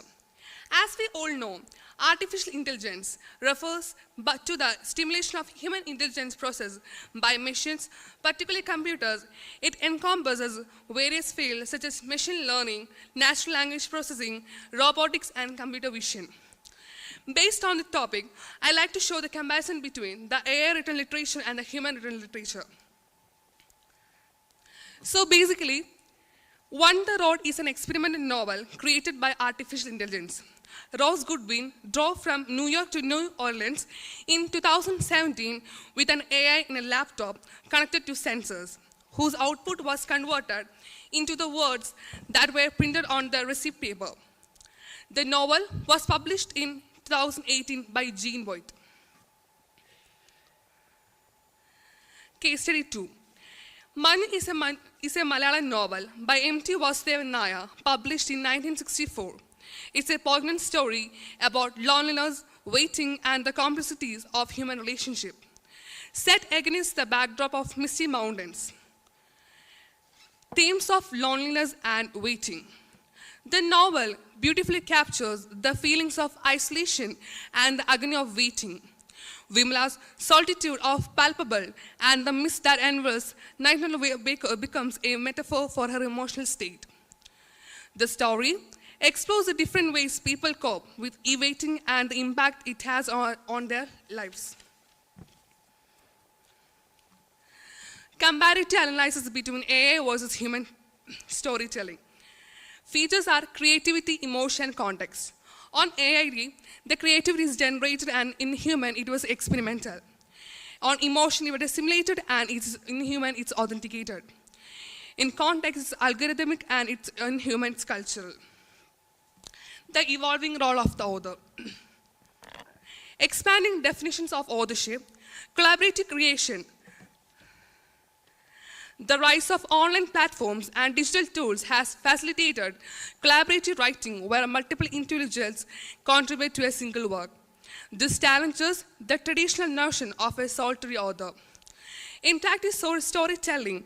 Authors are increasingly engaging the readers through interactive narrative, games, and virtual reality experience, blurring the lines between reader and character.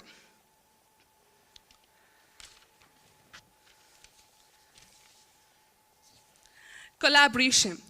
Beyond the lone genius, the traditional image of the solitary author is increasingly outdated.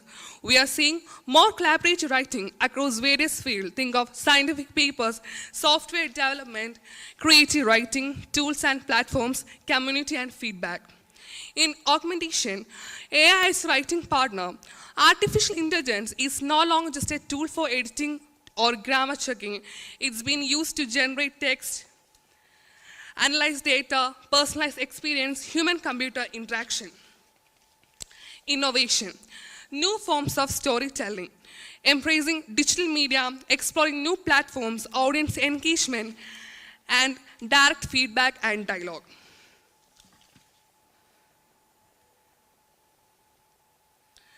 So let's conclude this presentation. It can transport us to different world, introduce us to fascinating characters, and challenge our assumption. Thank you and have a nice day.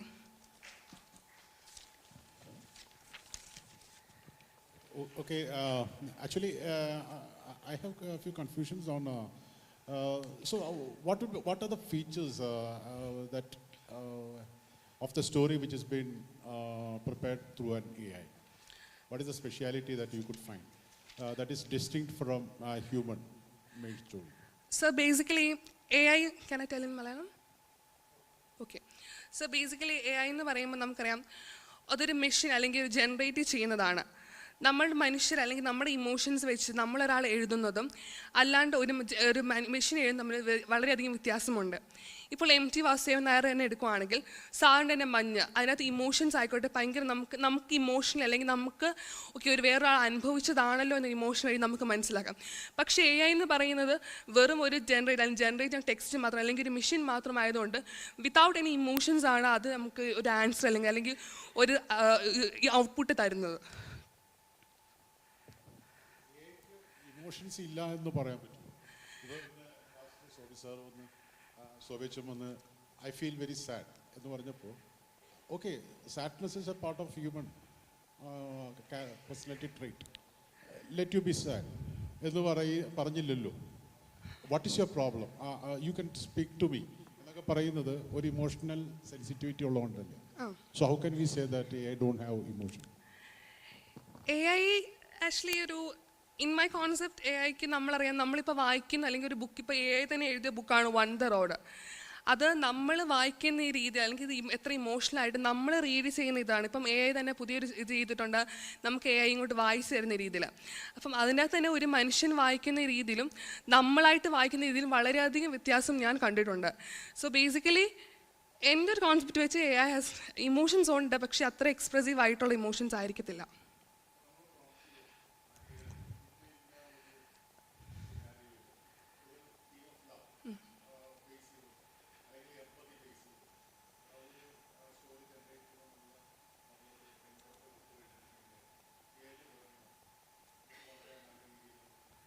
Sometimes AI തരാറുണ്ട്.